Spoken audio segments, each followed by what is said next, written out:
Okudilio, nyekelanio. Olisamalugo mkoyene menenua. Okudilio, nyekelanio. Chukuna malugo yobiadiocha. Agaranya chogo kowe bili. Agaranya chogo kowe rienio. Owe chuku bezie chuku. Nuche chukwa busigi fegemeo. Nuche chukwa busia ifegemeo. Nifo solo ne asi alibazie. Oboye bebe agaranya muliba. Oboye wuru agaranya mebibe solia. Mano agaranya wa.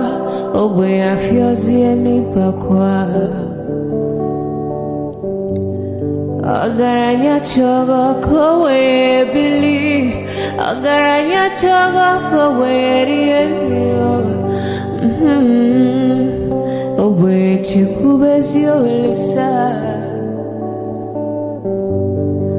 Kodili ma, kodili bemo. Kodili wakema, kodili wanima. Naino kwane we beluge beluo. Kodili ma, kodili bemo. Kodili nkemo, kodili heyo. Ibedwe me wanem, nikadie zibo heyo.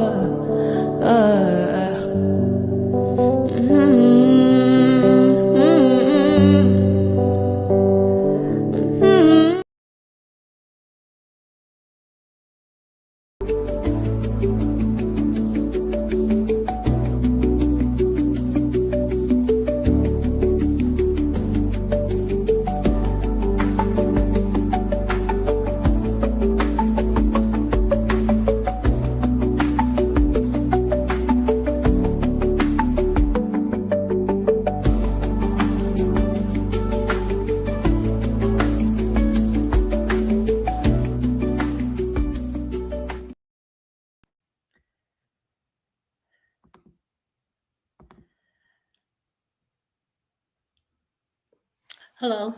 Can you hear me? Yes, we can hear you loud and clear. All right. Good evening, everyone. Welcome to What is Your Opinion segment with Dr. Adanma, and Madam Luke is my co-moderator. Today we're going to be looking at a special, today's topic is going to be talking about the African setting. We're going to be talking about the firstborn burden. And we're not just going to be looking at it from the firstborn angle as a first child of the family in the African setting. We're going to be looking at it from an angle of, okay, if you are from a family of, for example, 4, and you happen to be the one that is financially stable among the 4 siblings, automatically is your responsibility to take care of your other 3 siblings. So we're going to look at it in different kind of ways. I'm going to have 2 parts to this. We're going to be talking about people in the African setting, and the second part is going to be about people in the diaspora, how some of us would do work ourselves to death to give our kids to the best when it comes to education, especially. So with that being said, today's topic is going to be about the firstborn burden in the African setting. So to our viewers, welcome. Thank you for joining us. I see all my sisters in the comment section. Thank you all for joining me. Real fam, I see you guys. Thank you all. I am giving each and every one of you a shout out. So with that being said, I'm going to go to Madam Luke so that she can tell us more about what this topic is all about. Madam Luke, over to you. Thank you so much. Hello, my good people. How are you all doing? Thank you, Dr. Adanma Damages. Good to be here again for another nice, enlightening, educative, and informative and entertaining topic: the plight of the firstborn in the African diaspora setting. This is mainly a topic that is, I think, everybody can relate to.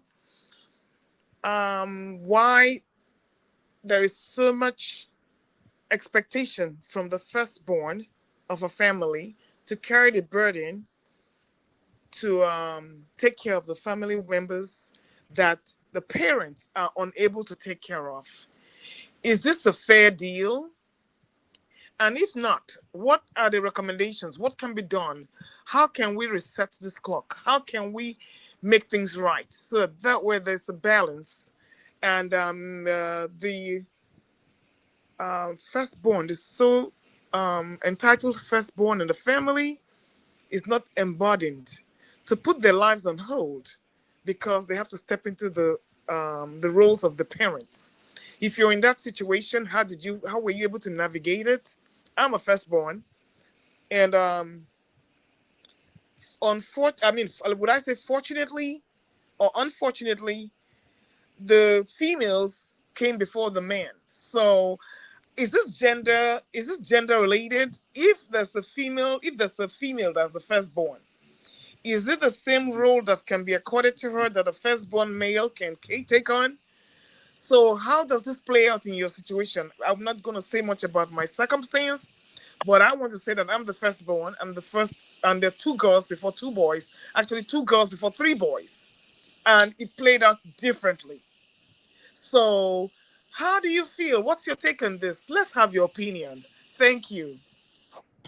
Thank you so much, Madam Luke. I really appreciate you telling our viewers more about the topic. And like I say, please, if you're watching us, please click on the like button, share, subscribe. We'd like to hear from you. And if you want to share, come share your opinion. And that's one thing I like about the segment. You don't have to turn on your camera. You just come in, introduce yourself. You don't have to give us too much detail. Just, share your story with us because we are here to learn from one another and unlearn a lot of things as well. So I'm going to go to my panelists. I see Honey Babe. I'm going to have her introduce herself. Honey Babe, welcome to the show. Thank you for joining us all the way from London, UK.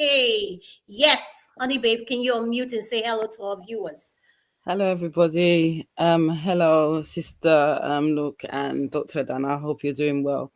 I think I came on a bit too early, but it's okay. It's an interesting topic.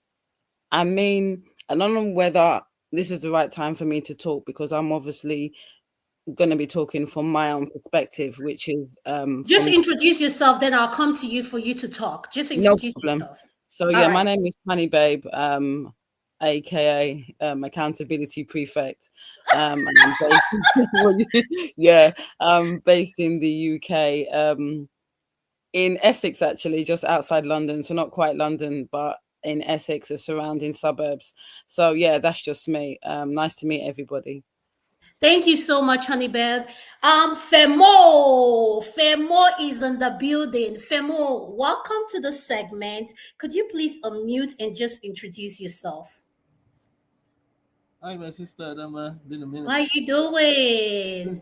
How you doing?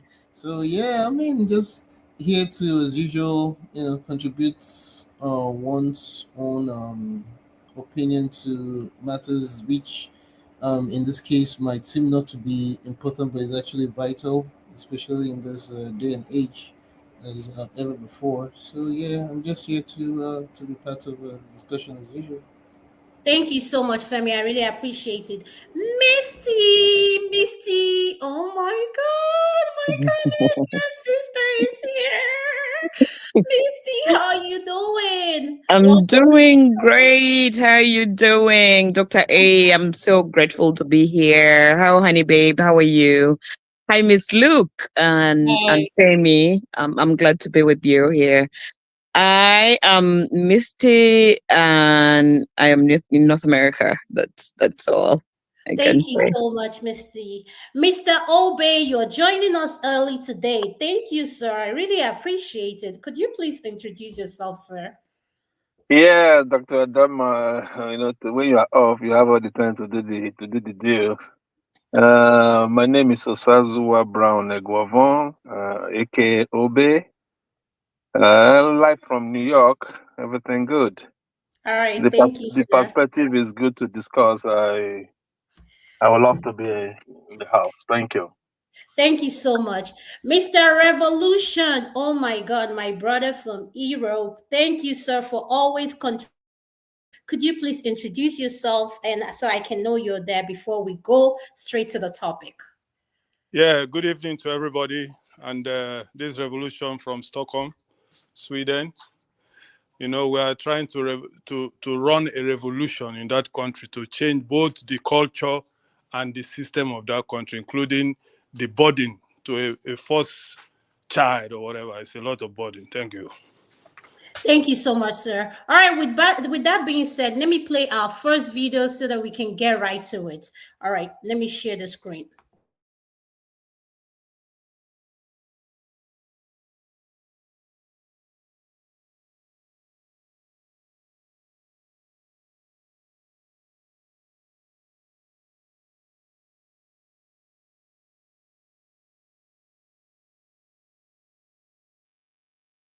Dr. A, are you there? I think she's still trying to sort out the screen. Oh, maybe it takes a bit of time. Right, okay.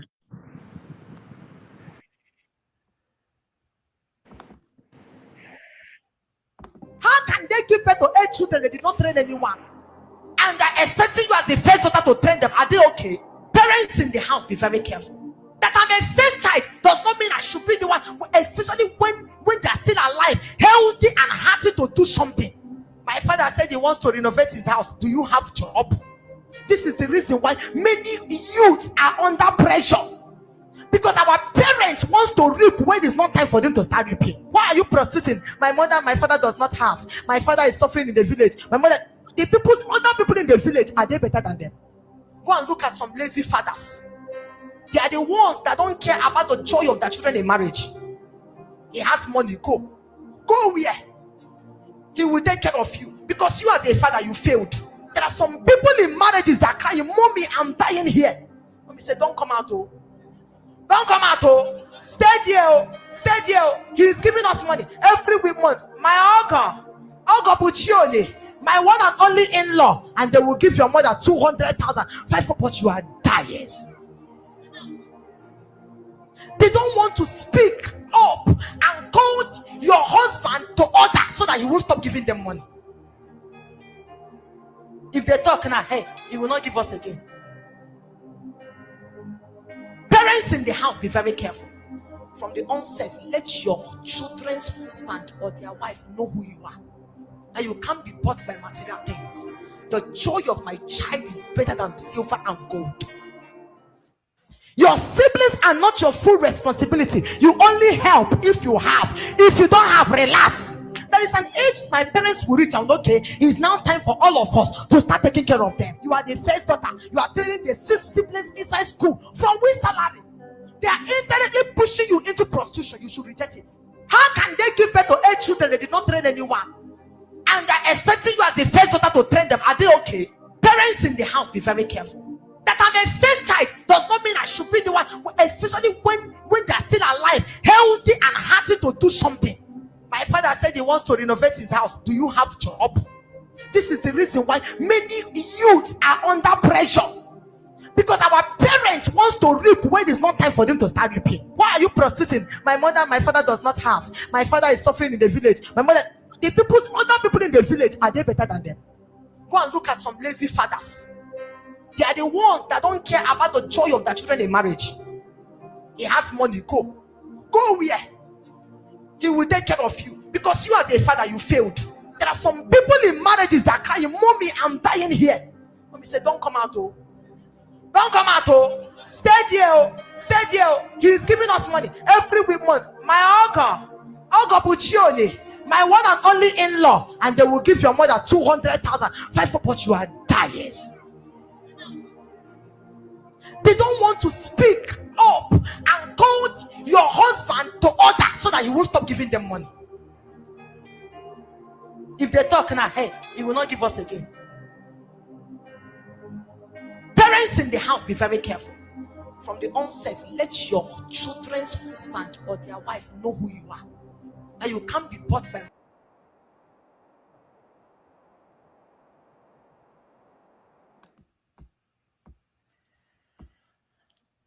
Okay. I think we all get it. We can see where this is coming from, and we all saw the video, right? Did you? Yes, it played several times actually.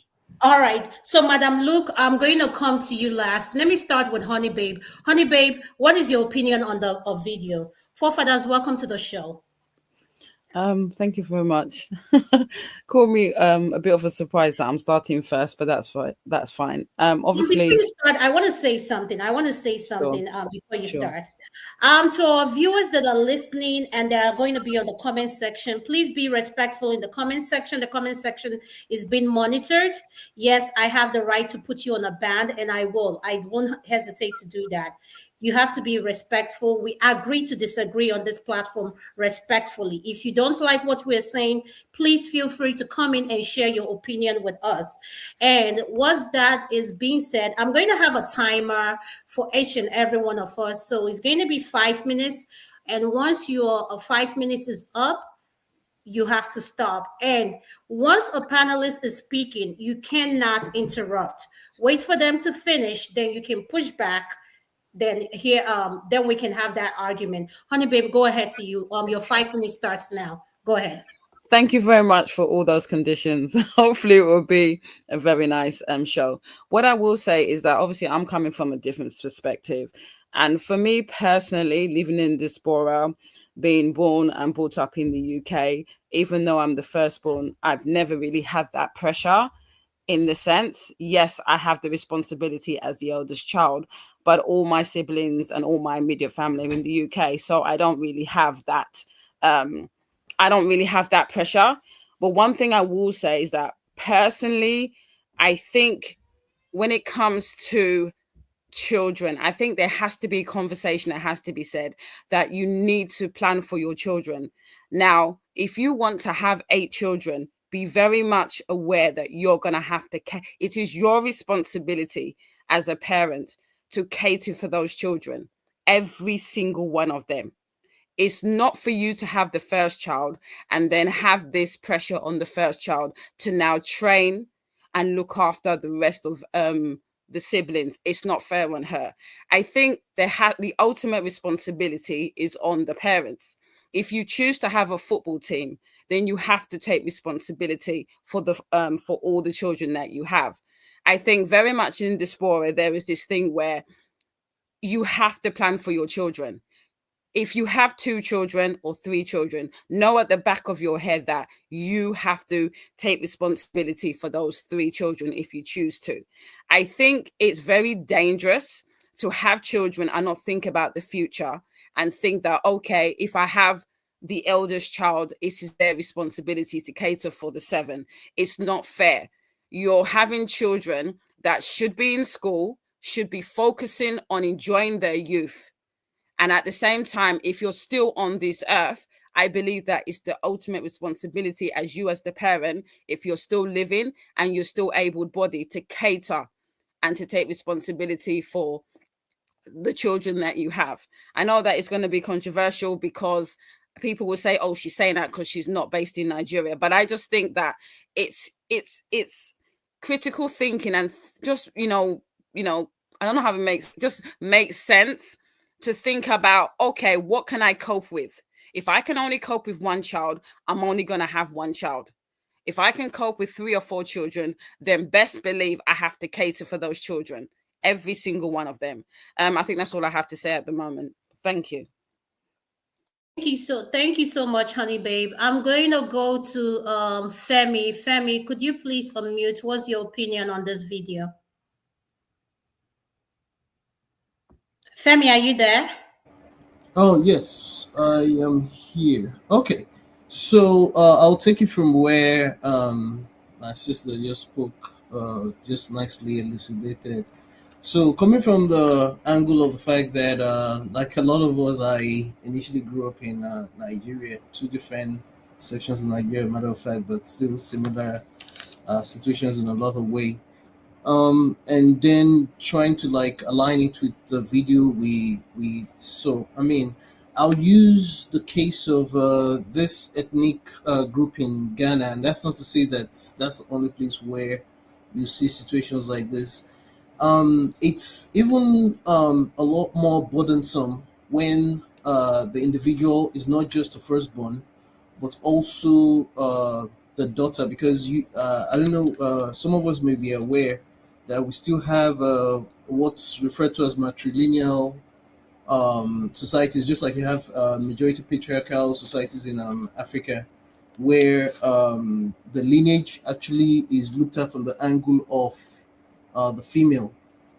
Yes, whilst I'm not firstborn, I'm an only son, right? But looking at my elder sister and just piggybacking to when we were growing up, I'm not. Maybe it's gonna come across as selfish. I not even making this up.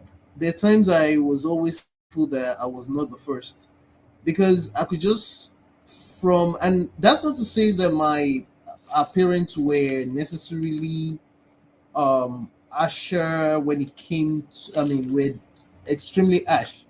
But you know, when it came to her, it was almost like she was supposed to be the template, which of course a lot of those of us that are firstborns here would be able to relate to this, because you know, rightfully or wrongfully so, and maybe consciously or subconsciously, African parents with the same, maybe things are changing. I'm not too sure, but African parents seem to have been programmed in such a way to have these high expectations that if that firstborn is kind of like toes a certain path, then the younger ones would most likely toe the same path, you know.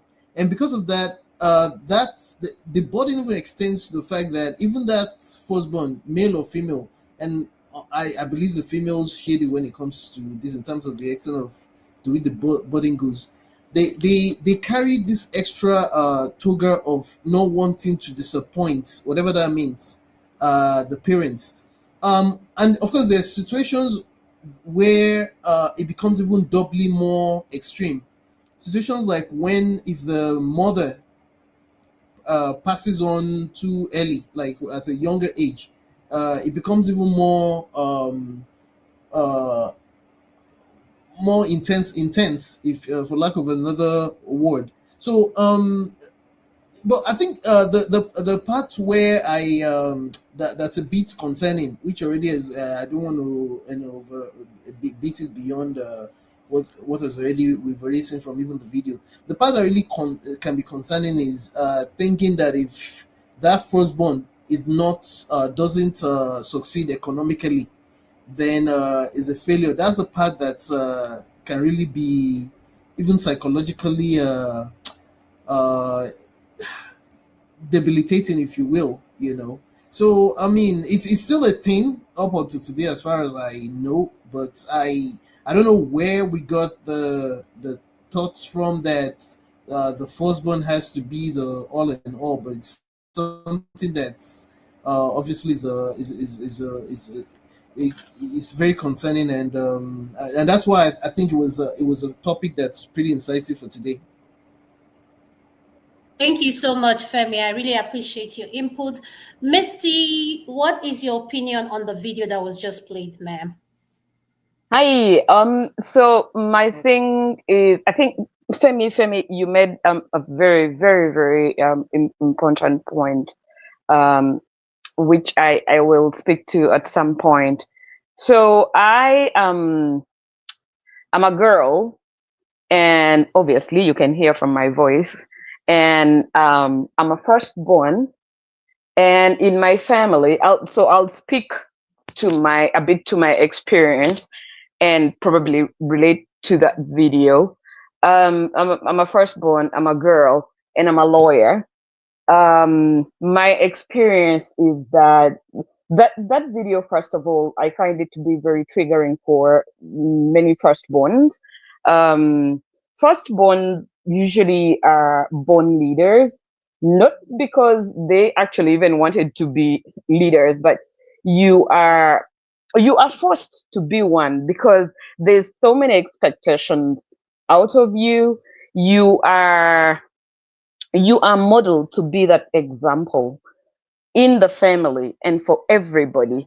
I grew up as a firstborn, and I was expected to excel in school, to show the best example to everybody.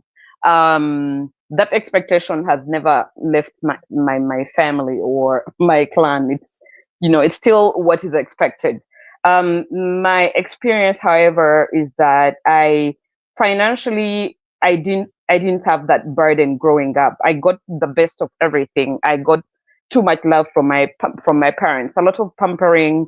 um Financially, they spent so much on me because before my siblings came in the picture. But even then, when my siblings came in the picture, I was still, I received a lot because I was a firstborn. I was supported a lot, but also the expectations were very high that, I have to set a standard for everybody.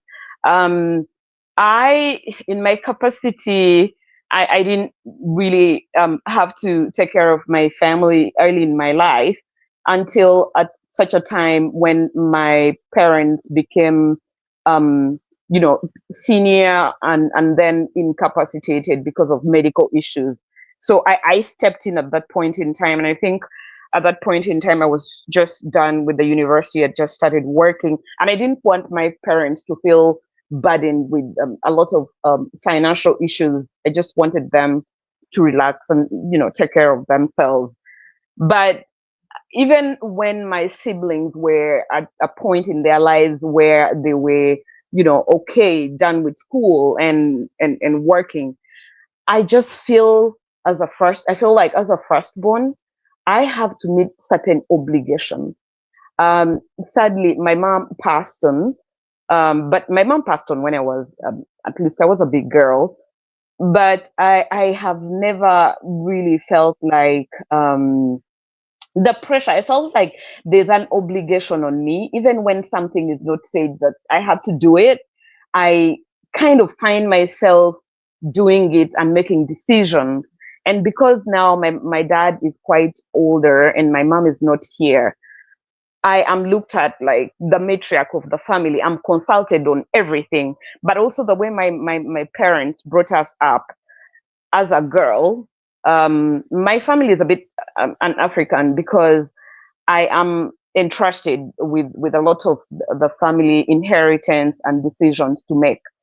It's like my family cannot make certain very important decisions without consulting me, without having my input in place. So firstborns are tasked with so whether it's intended or not, firstborns have so much to do for the family, and sometimes they forget about themselves and they do so much for everybody that they forget to take care of themselves. It's a very thin line if you don't have any form of discipline for you to neglect yourself because you're taking care of everybody else and except yourself. So there are obviously those challenges that I think as a firstborn we need to be mindful of. And I don't know how we can get to have our siblings not only to be there and support us and actually step in and help us when it's needed. Thank you. Thank you so much, Mr. You were right on time. So I'm going to go to Mr. Obe. Mr. Obe, can you please unmute, sir? What is your opinion on this video, sir? Yeah, and, thank you, Dama, and members of the house. Narrowing it to the video, it just shows an aspect because she was on the female side, You can emphatically. speak, sir, sorry. I'm sorry to say about it. You can speak both on both genders. It doesn't Yeah, have I to. know, I know. The whole topic is Okay. basically about bearing the Yeah. burden of the family.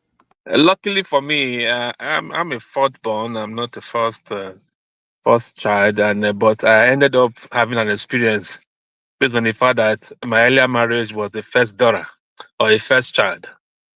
So it actually fall back on me at the end of the day. I saw the experience. Basically, like in my family, the firstborn is always, there is this grace that follow them. There is this preparation. There is this, it's like you are prepared for a given task of the family because of the significance of the firstborn, especially when it becomes a male. My great grandfather did it the first, then we were back home in Africa, Nigeria. They always send the first son outside the country to read in the UK, then he's come back and the position is waiting for him, and he's okay and is able to pilot the family and control. Then my grandfather did it too. The firstborn will go out, read, come back and get a position and ended up successful. Then daddy did it too. So it narrowed down to that formula because everybody can go outside to read. But the firstborn was always prepared for that, and they've always had it as a task, and they've achieved it. But at the end of the day, that ability to coordinate the home, it passes on to them naturally because they prepare them both home and abroad to have an experience of how it works, basically. And be that where I came from, the Edos, there's the significance of the first son, the firstborn, the first child. They will prepare them for the family takeover at the end of the day. But me as an experienced man who was not in firstborn, I married the first daughter, a first child, that at the end of the day, exactly what happened in the video was playing out. There is this expectation from you. But sometimes it's not actually that the parents are weaker or they just want to mass produce. Circumstances happens. A family that want to mass produce, that marries a man that marries 2, 3, 4 wives, of course it's on his own now. Even if he had to do that, the first one knows that it's only his mother children that he will take care of. Because most of them end up in polygamy at the end of the day having more children. That's when it becomes problematic for them.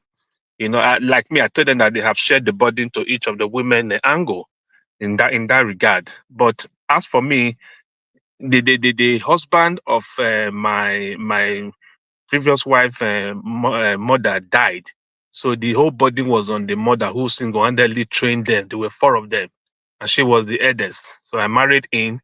I didn't know what was happening. At the end of the day, you see that everything passes on to her. Everything they're calling her, everything is on her. Everything is on us, is on me. At the end of the day, the stress was much. I had to say, okay, I don't want this no more. I just want you go to school, you do this, you do that. Whatever you want, let me know. I settle everybody. At the end of the day, let everybody go and leave her alone to read and to face whatever her career and whatever she got to do.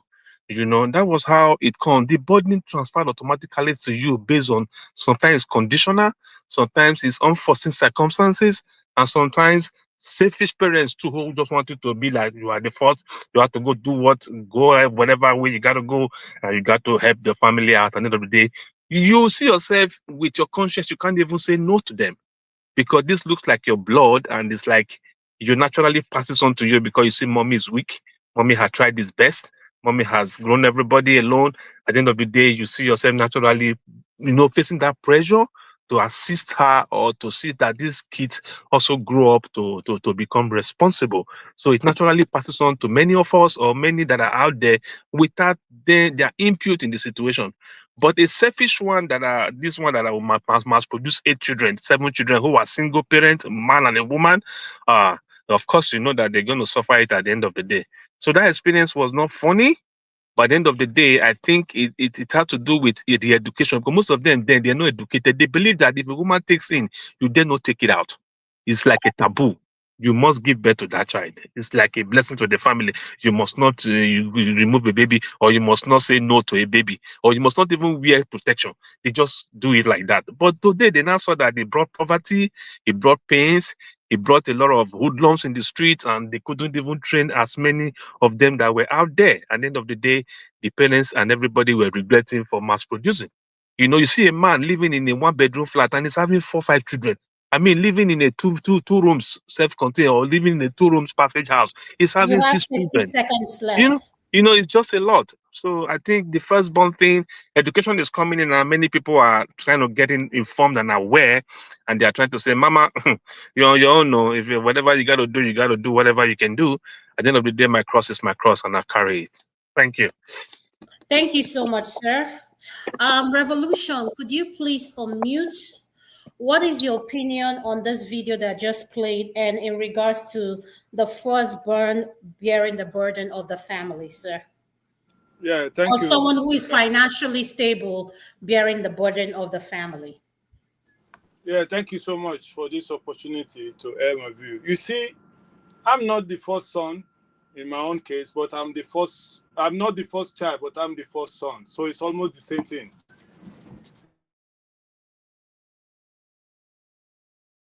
You went mute. We can't hear you anymore. Responsibility, Okay. because they believe that the lady the lady is going to get married and go away to form her own family with the husband. So my case was a very special case. I carried the burden till I couldn't anymore. You understand? And I don't think it's a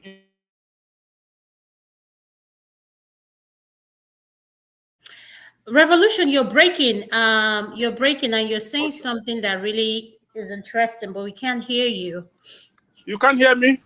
Yeah, you can hear you now. You're coming in and out. Ah, okay, sorry. Oh, yeah, go ahead. You can go ahead.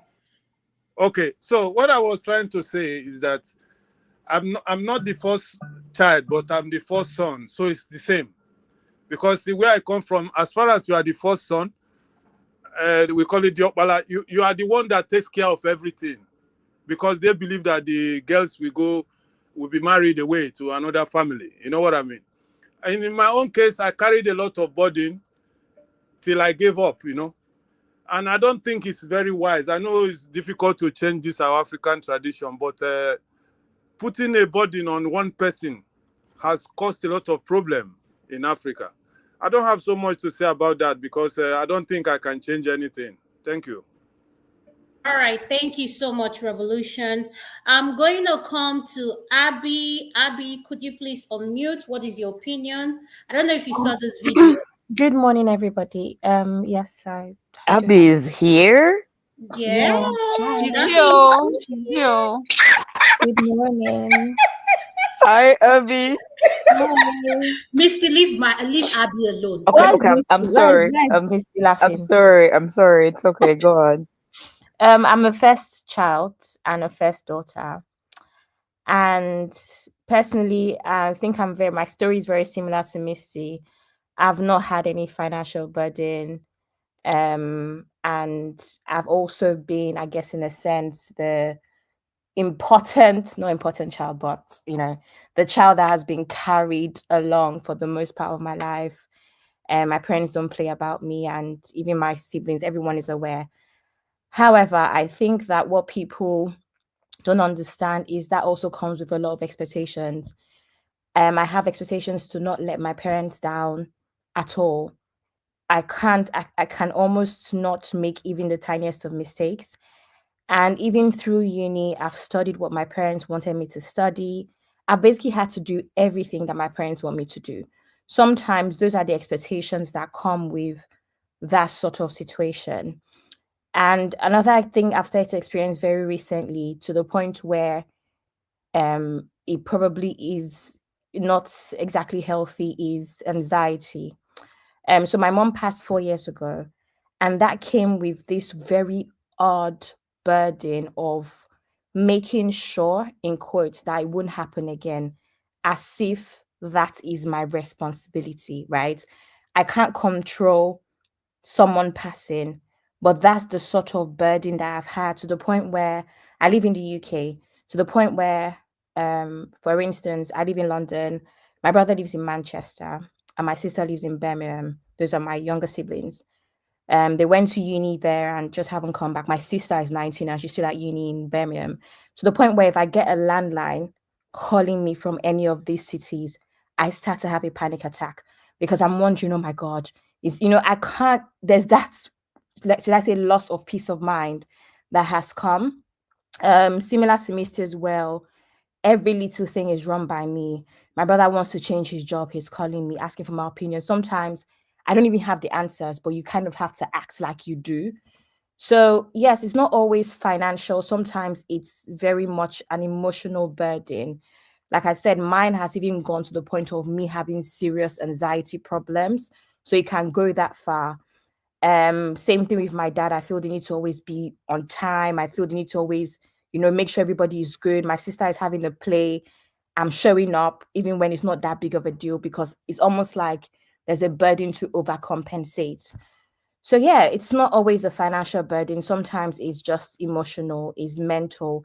And I'm going to be very honest and say that it is very draining. So that's all I have to say for now.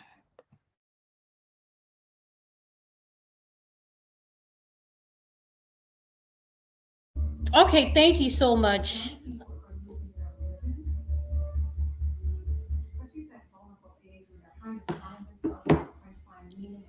Abby, Abby, are you Yes. done? Are you done speaking? Yes, I'm done. All right, thank you. Uncle Janaba, welcome to the show. Could you please unmute, sir? Did you watch the video and do you know what we're talking about, sir? Good evening, Dr. Adanma. Good Yes, I evening, did. sir. Yes, I did. All right, what's your opinion, sir? You have 5 minutes. Go ahead. I think everyone has spoken to their own experience. In most cases, it's not all bad. It's a situation where you are not in control to become the first child or first son, as the case may be. You are prepared for it. It's just about a responsibility that comes with it. The only unfortunate thing sometimes when the family is not financially okay, then um, it cannot become a burden for the first child because they expect the child to train the rest or to help them, but you also they invest on them mostly. Prepare them for that task ahead. So, give and take is just like any other culture that have different expectations from their loved ones. But we can see the negative aspect and the positive aspect of it. But then it is what it is. Um, we all understand that. Because of our society at large does not function very well. Like where the children there's nothing like school loan. If one is sick, there's no good health care. So all those burden comes directly to those people that are there. And I don't want to detour from the topic. The burden sometimes is not just on the first one. Sometimes it also go to anyone that is doing better in the family. It can be shifted just like that to them or every other person that is not doing well. They expect the one that is doing well uh, to take responsibility of their other siblings and their families and all of that. So I don't think we have much uh, to do about it. But in these days and era, you train the children equally, and you have expectations that at least they do well in this part of the world where you and I live now. Our children are not conditioned, even though there's expectation from them as a first child to be a role model to the rest, not only in finances, even in other supports to live up to whatever is the value they extract the most in their own culture or way of life. Thank you. Thank you so much, sir. I appreciate your opinion. Forefather, what is your opinion on this topic? Welcome to Um, the show. yeah, greetings, Adama. Thank you for having me. Greetings to all the panelists, Mhm. to the chat. Greetings to all of you and the viewers. Personally, I think that lady sounded a little bit toxic herself in the video where she was busy focusing on the men for some reason. Because I think it was a wrong-headed argument she was making, and I think there is a bit of our culture that we keep doing these things and thinking we are going to get a better result. First of all, Doing what? Wait, generally, doing what? Doing what? Doing what? You that started. You being started hold now. You on started now, with this your narrative. What are hold we on, doing, please? because what she's doing is trying to call out, in other words, trying to kind of give childbearing a bad name for one, and in other words, the excuse is that, oh, because you can't take care of them. everything is relative. And let's put it this way. What she is saying about firstborns, let me try to focus on that. Historically, firstborns generally do better than the others. Historically, one, wealth is passed on to them. Two, they tend to get access to earlier education. If life, sometimes just by being born in a certain month, can give you advantage, imagine if you're the first. So, and generally, when you have a little bit of advantage, people tend to put more responsibility on you. Have you noticed that some of the most capable people, whether they are first or not, they tend to gain more responsibility? It's just the nature of life. People do that because when you are more capable, people feel like they can trust your capabilities more and you can handle the pressure. The owner of this channel, that Dr. Damages himself, is the first son of first sons. And the idea is that even his parents were first sons. I think going back almost 4 generations.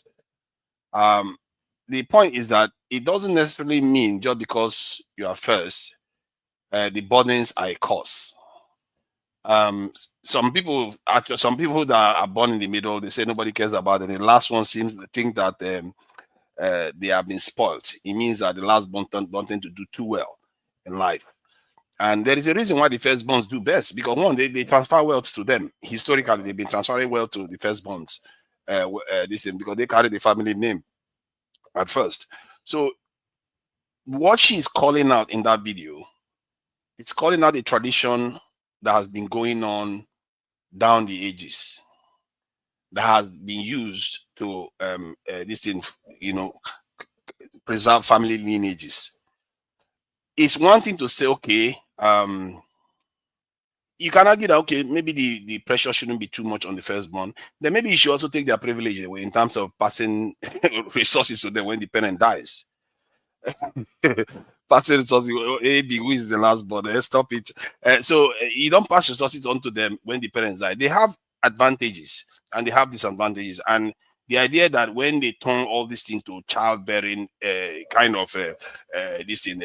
tongue lashing and saying, oh, you raise children and you don't take care of them, and using men as an example, historically, it's actually the women that pressure the children more, that I've seen anyway. I don't know how other people behave. The men generally don't, they just mind their business. Have you noticed that elderly men, they don't tend to bother with things anymore? They're often miserable. And they just mind their business, going on, mind their business. It's the women that worry about all those sort of things more. About, oh, you are not doing this for the family, you're not doing that for the family. The men don't care about these sort of things. And they don't want to be bothering. Can you imagine a grown father telling his daughter, oh, what have you done for me? And all the rest. No. Our men may be anything. They do have a bit of shame and dignity from that point of view of begging their daughter for this is survival, or pressuring them to do what they cannot do. So I don't subscribe to that narrative. I don't subscribe to the narrative of trying to make this a masculine thing, or a child having too much children kind of idea. Because an earlier speaker said that, oh, people have children, they cannot take care of them. Even if you have one child, do you think that's going to change our perspective in Africa? It's not. Because the reason why we are where we are has nothing to do with children.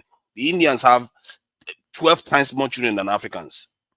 What has that stopped them from progressing? They are going to the moon. We are not.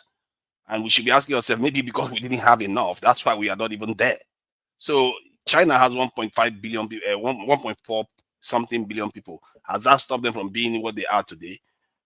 We should not be conflating things here. If you want to criticize it, okay, fine. Maybe the lady herself in the video doesn't have access to certain information. She's just saying what she thinks is right. I believe she thinks what she's saying is right, but it's not right, because she's criticizing something that has been happening down the ages, and the people she's fighting for, they have privilege. They have privilege. Let's go and check it. Historically, they have privilege. So I will leave it there. Thank you so much. Privilege does the eldest daughter has? I beg. Which privilege does the eldest daughter has? Can I push back, please? Because I think yes, Honey Babe. Hold on, Honey Babe. Who was that asked which privilege does the elder doctor have? It's obey. I'm asking the forefathers. I have forefather. Please, can you answer that? I'm talking about the first sons, but the first daughter, the privilege, if she is the first child, generally first children tend to get I don't, to be fair, this one is Zero. tricky because it is a hold on. She calm gets down. zero. This one is a lady, so I'm Go not on. very clear how it affects in the African culture. No, he But asked you a generally, simple question. He asked you a question. You As answered. a female daughter who is the firstborn, what privilege does she have? That's the question he asked. Do you know about that? You say yes or no. It does not I exist. think the privilege she has is the respect Go of on. the younger ones. No, What no, are no, we I, choose no. respect to do, sir? We actually defer to elders when they are Mhm. deciding this is stuff. So from that point of view, I can look into it to see what Please what do. happens with the girls. Okay, In fact, thank you. if you Before are a Can firstborn I, girl can and you are not successful, nobody will respect you. Believe you thank me. you. Exactly. sorry, can I Thank Exactly. just, you. can I Thank you just, so much. Exactly. She only gets rapper. That's all. yeah, so can I just interject this? Go ahead, honey babe, you can In interject. terms of what you said, personally for me, we're not talking about India. We're talking about African households, which is the reason why I said what I said. And I stand by what I said because personally for me, if you don't have the material finances to look after your children, I don't understand why you're having children that you can't look after. So it's relative to African households. I'm not talking about India. I'm not talking about anything else. And also, in terms of this idea that if you're a firstborn, you have privilege, that is not true. I'm the eldest, and I can tell you for a fact that my younger siblings got more privileges than I did, even though I was the firstborn. So unless you're talking about your unique experience, I don't think that's universal. In terms of this idea that if you're not willing to look after the siblings, then you should be revoked your privilege.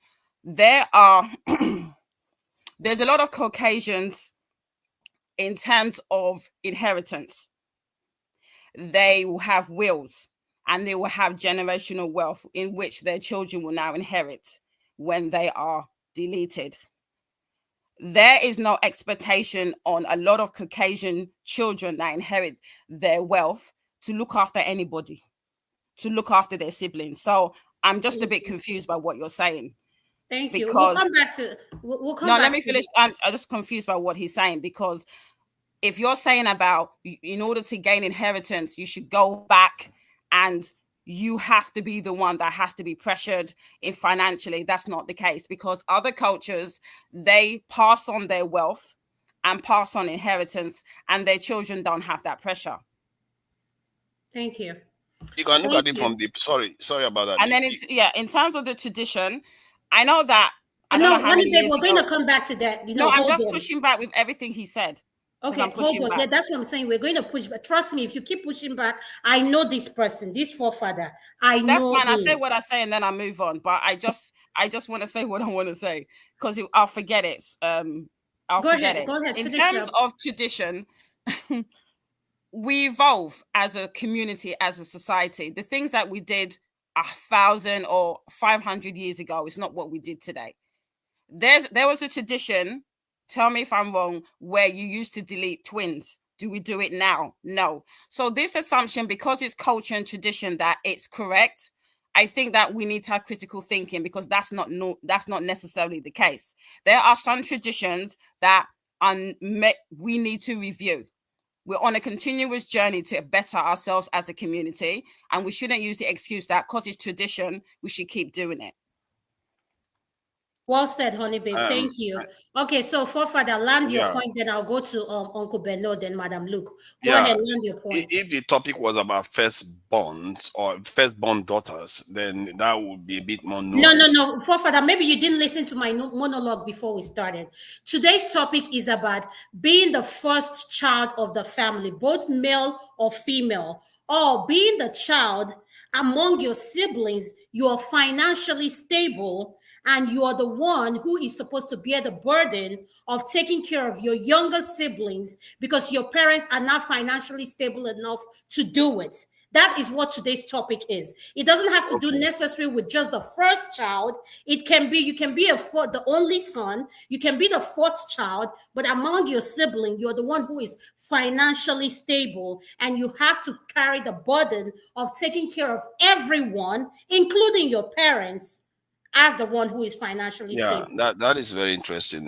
Anecdotally, from what I know, the two firstborns I know were they did better than all the other children. And studies have also shown that firstborns, whether girl or a boy, generally have some advantage based on studies. And like I said, the ones that I know, two women, they did better than their firstborns, and they did better than even the men in their family. So that is what I'm talking about here. So Okay, if you thank the you. men get more advantage, but the women also get advantage if they are firstborns. Okay, thank you so much. I really appreciate it. Uncle Benno, could you unmute yourself? What is your opinion on this topic, sir? Yeah, thank you for having me, Dr. Adama. Happy birthday once again, my Uncle sister. Pedro, Uncle Pedro. Okay. Ben, don't remind me of what happened. So, this is a very good topic, but of course, you know me as the Minister of Culture and Tradition. I like to come from that angle. But before I quickly drop my submission, Dr. Adama, can you define what you mean by financially stable? Because as far as I'm concerned, no Africa is financially stable unless they are billionaire. So can you define it, please? Make I know where they Whatever come your from. definition of financially stable is, go by your narrative of whatever. Because if I define what financially stable is to me, it may not mean the same thing to you. So go by whatever financially stable is for you. Okay. If I have to say this, I think anybody who is making six figure as an African living abroad, you are not financially stable.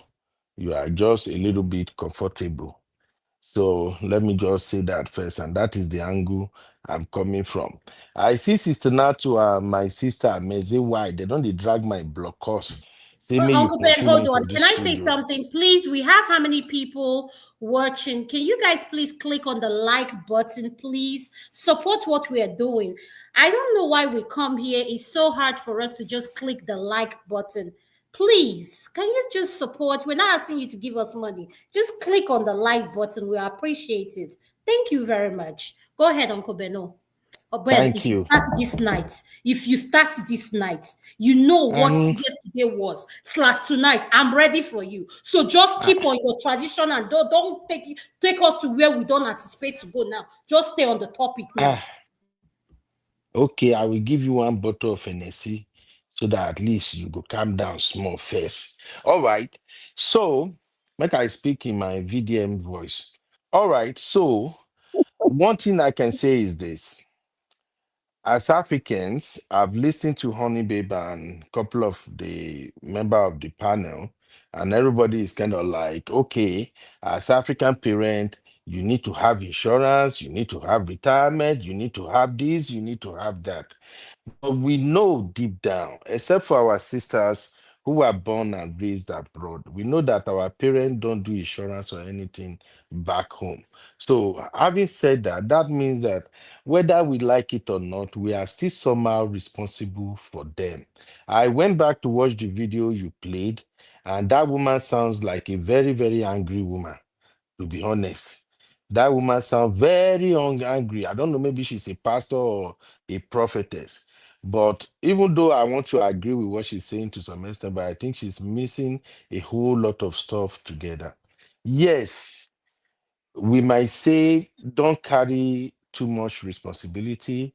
Don't allow your family members, your parents to weigh you down. But at the same time, if you don't want to die young, if you don't want to die unexpectedly, oh, sorry, if you don't want to die unexpectedly, you still have to try as much as possible to help. What me, I more or less advise people is don't do more than yourself. Don't see it as I have to do it by fire by force. If you don't have the money, don't commit to that excess burden of I have to train all my brothers, I have to do everything, because I see a lot of people who don't even take care of their own immediate family. Their wife and children are actually suffering, and yet they are building houses in the village for their papa, build for their mama, build for in-law, and do all that. I don't support that, to be frank. If God bless you, if you are stable, me, when I talk of financial stability, I'm talking in terms of you are not depending on your 9 to 5. You have investment. You can literally be in your house 1 month doing nothing, and money is still flowing in. So when you get into that bracket, yes, you can go ahead and do if God permits. And at the same time, even if you want to help, you still have to be careful with it, because sometimes you are helping some people and they are using that money to do you wishy-wishy. Some of them are using that money to even fight yourself that you don't even know of. But I'm just saying this as a piece of advice. Me personally, I'm a last born. Like Sister Nat to say, that's why Sister Nat to say me when I pursue me for here. But we know how it goes. It doesn't matter your position in the family. If God smile on you and your family member think that you are better off, all of them somehow they will circle back to you. I've made the mistake in the past myself. My first 4 years in America, all I did was, oh, this one is suffering. Let me help this one. Let me help that one. I was doing way too much than I can carry. I literally did that from year 1 to like year 3 to 4 in America. Before I can say Jack Robinson, I was in a lot of credit card debt. The debt was literally going to swallow me until one day I just have an epiphany. I've been always at the speaker. I just have this awakening that I go pie if I continue like this. Oh, carrying everybody burden. Every time I walk, I am not even stable. I'm going to school, driving Uber, doing everything possible. It was crazy. Until one day I just get up and feel like, what is wrong with me?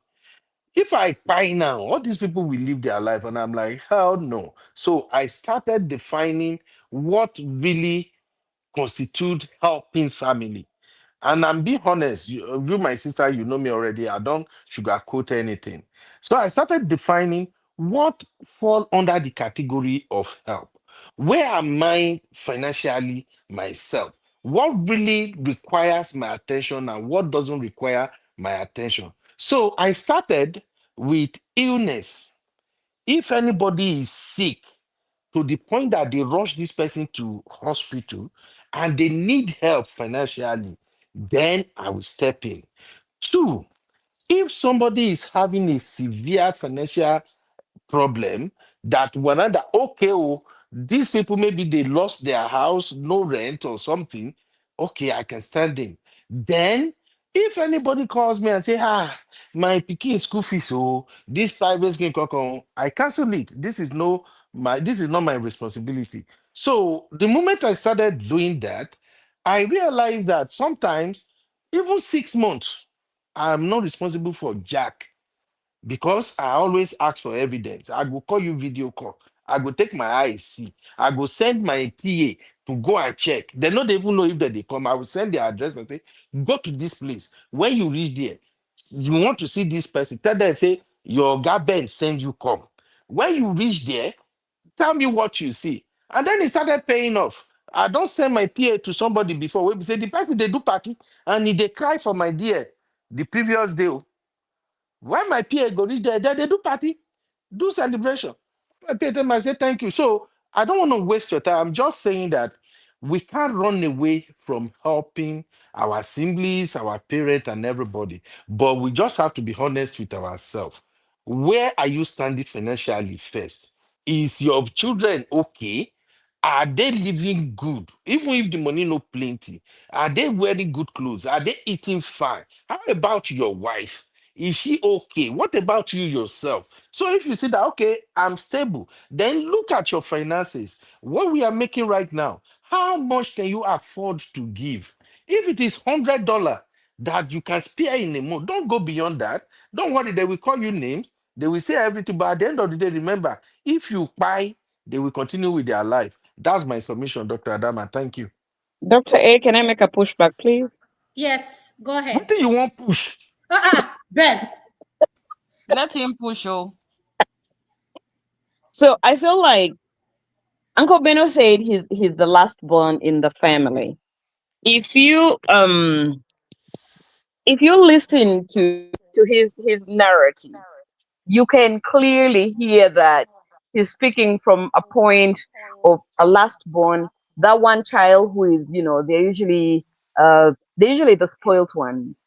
If you're a firstborn, because this is what he said, you are he said he's the last born, and he tasked himself with taking care of responsibilities.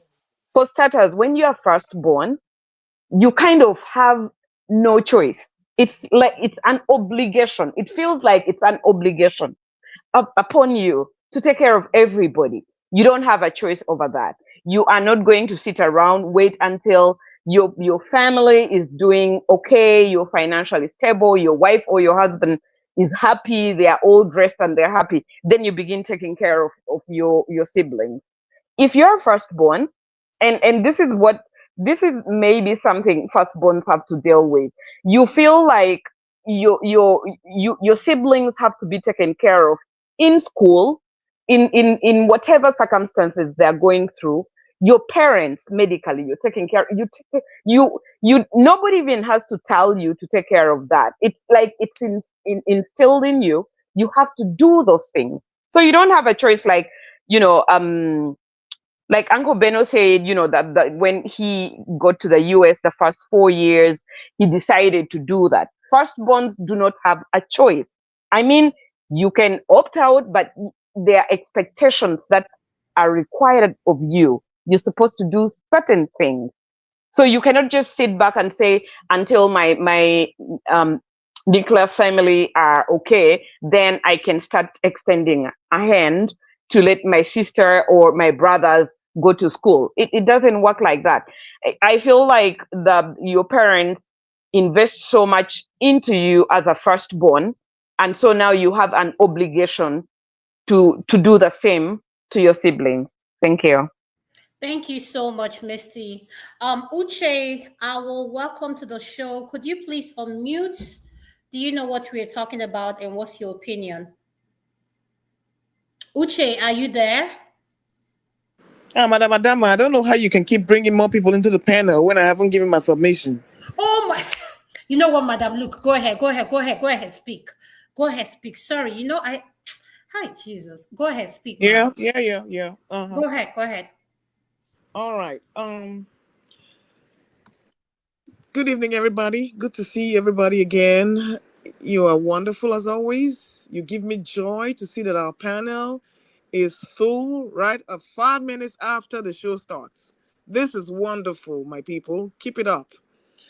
Good evening to the commentators, panelists, viewers at large. It's good to be here. This is a very great topic, and everybody has spoken at large. And I want to bring everybody to where we all started with this culture. I grew up in the 60s, 70s, 80s. I never heard of parents not taking care of the kids. My grandfather had 30 children, right? And there was nothing like a firstborn taking care of the whole family. Everybody held their own. So what am I trying to say? Even up to my third generation, we never had children who took care of the parents' responsibilities. So what am I trying to say? It is the economic rascality and the lack of planning of the federal government and the whole economic situation in Nigeria that has brought this mess. Even the poorest family in the villages when I grew up didn't have the first sons or first kids taking care of responsibilities or taking care of their younger ones. It never happened. Even in primary school, everybody was taken care of. Secondary school, everybody was taken care of. University, then it started. That during that Abacha era, that's all when all those things started. So what am I trying to say? It never used to be this way. It never used to be this way. I mean, most first sons were abroad now. The parents were paying. Government was paying. We didn't suffer like this. But rather than people to go with the times, knowing that things are difficult, they forget to employ that foresight must you give birth to 8 children? You know what the economic situation is. Why are you giving birth to children that you cannot take care of? Why? Even China put a rule when they saw how things were going. You cannot have more than a certain number of children. One child. Thank you. One child. They went with the system, knowing what it was costing in the economy. And when it reversed, what did they say? They went back again on their words. We need more children. But due to lack of financial planning and just psychological, what will I say, disarray of the psyche of our people, that is why we find ourselves where we are. Now, a man that cannot take care of 10 children, why are you having 10 children? Because they're lazy. They're lazy even in bed. They can pull out when they're supposed to pull out.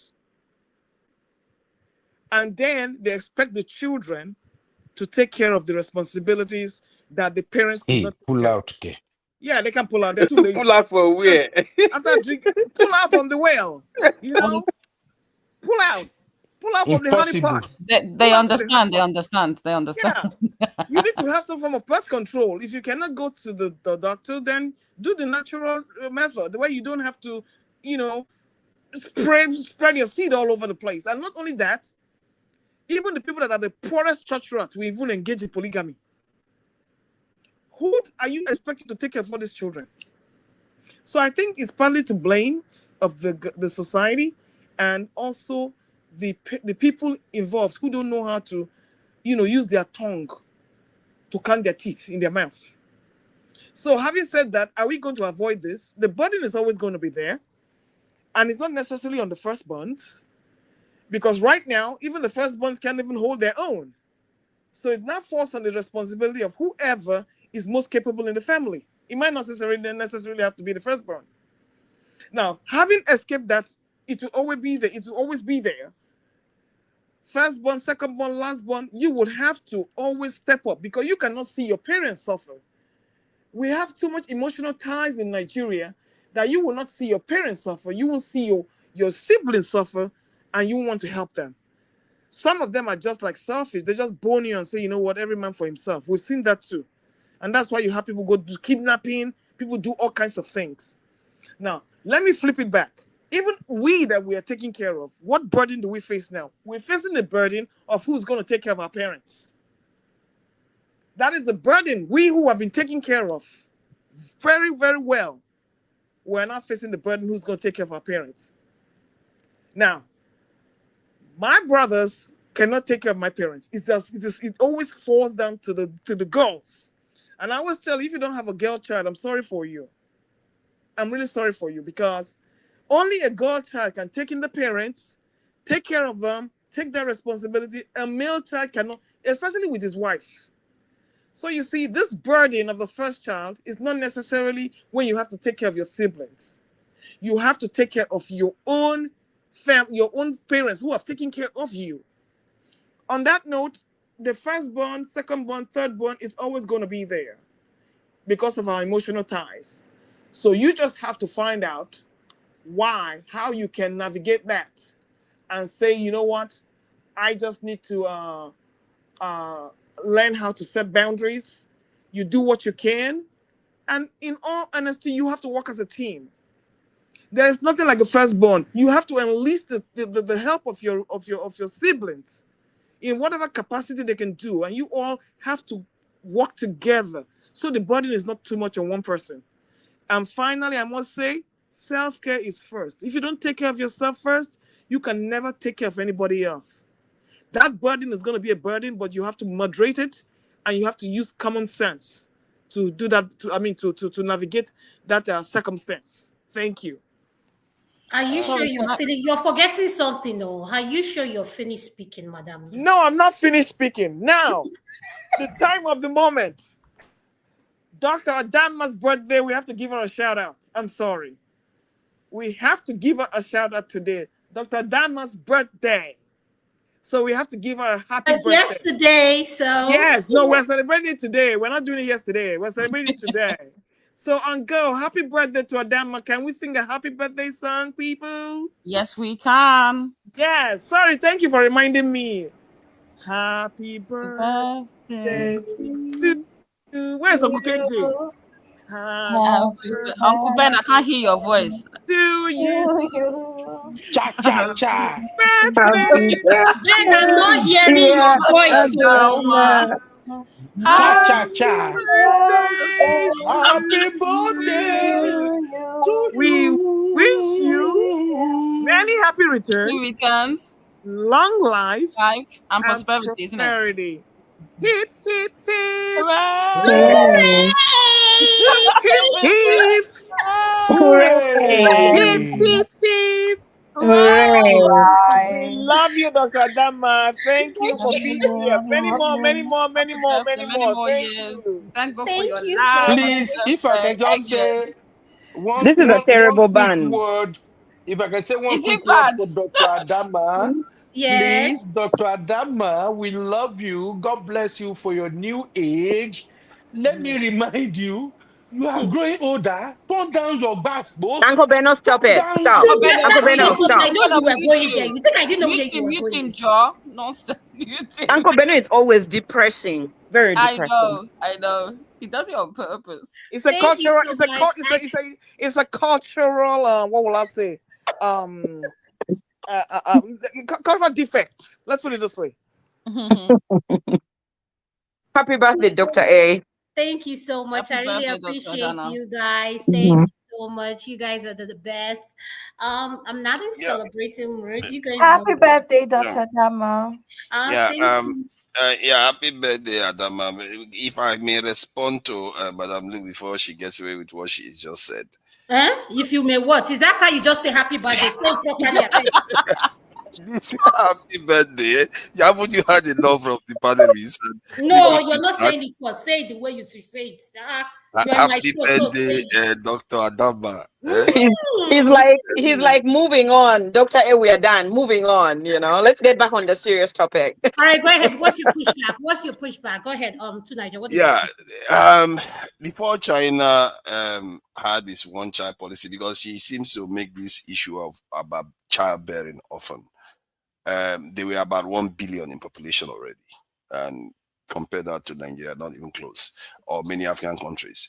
And in terms of the way, you mean well by saying share burden and all the rest, but life doesn't work out like that. Some people have more capabilities than others just because they were born at a certain time, and the parents are younger when they have their first child, and the first child was present when the younger ones came along. So dynamics has a role to play in how these things unfold. You might wish it all you want, and if you try to change it, you might even get a worse outcome because you are trying to make everybody. It's like, how women like to select men that are more successful. But if women want to be generous and say, let's marry everybody, you marry the loser men and all the rest of it, and there will be consequences down the line. So you might mean well, but the outcome is not going to be any better. So that's why I thought, sometimes it's good we understand these things a bit more deeply. Sorry, can I push back? Please, can I push back? Honey babe, you No, have pushed back no, like but 10 I times spoke. Before I already. said anyone it push before back, you. before anyone push back, please hold on.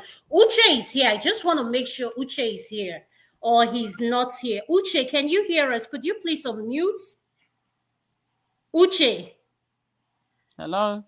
I don't think Uche is here. So who wants to do a pushback I to want what? to do first. I want I to asked push first. back. No, I asked first. You should have done it You, before me. you It's in have pushed back order. like 4 times. We My need own to now push push back. front. I want to push front. No, no, but the thing is, if I ask to push All right, go ahead, back, you honey babe. can't. Go Push ahead, back. It's Then in honey Uncle babe. order. Ben Honey babe, coming. go ahead.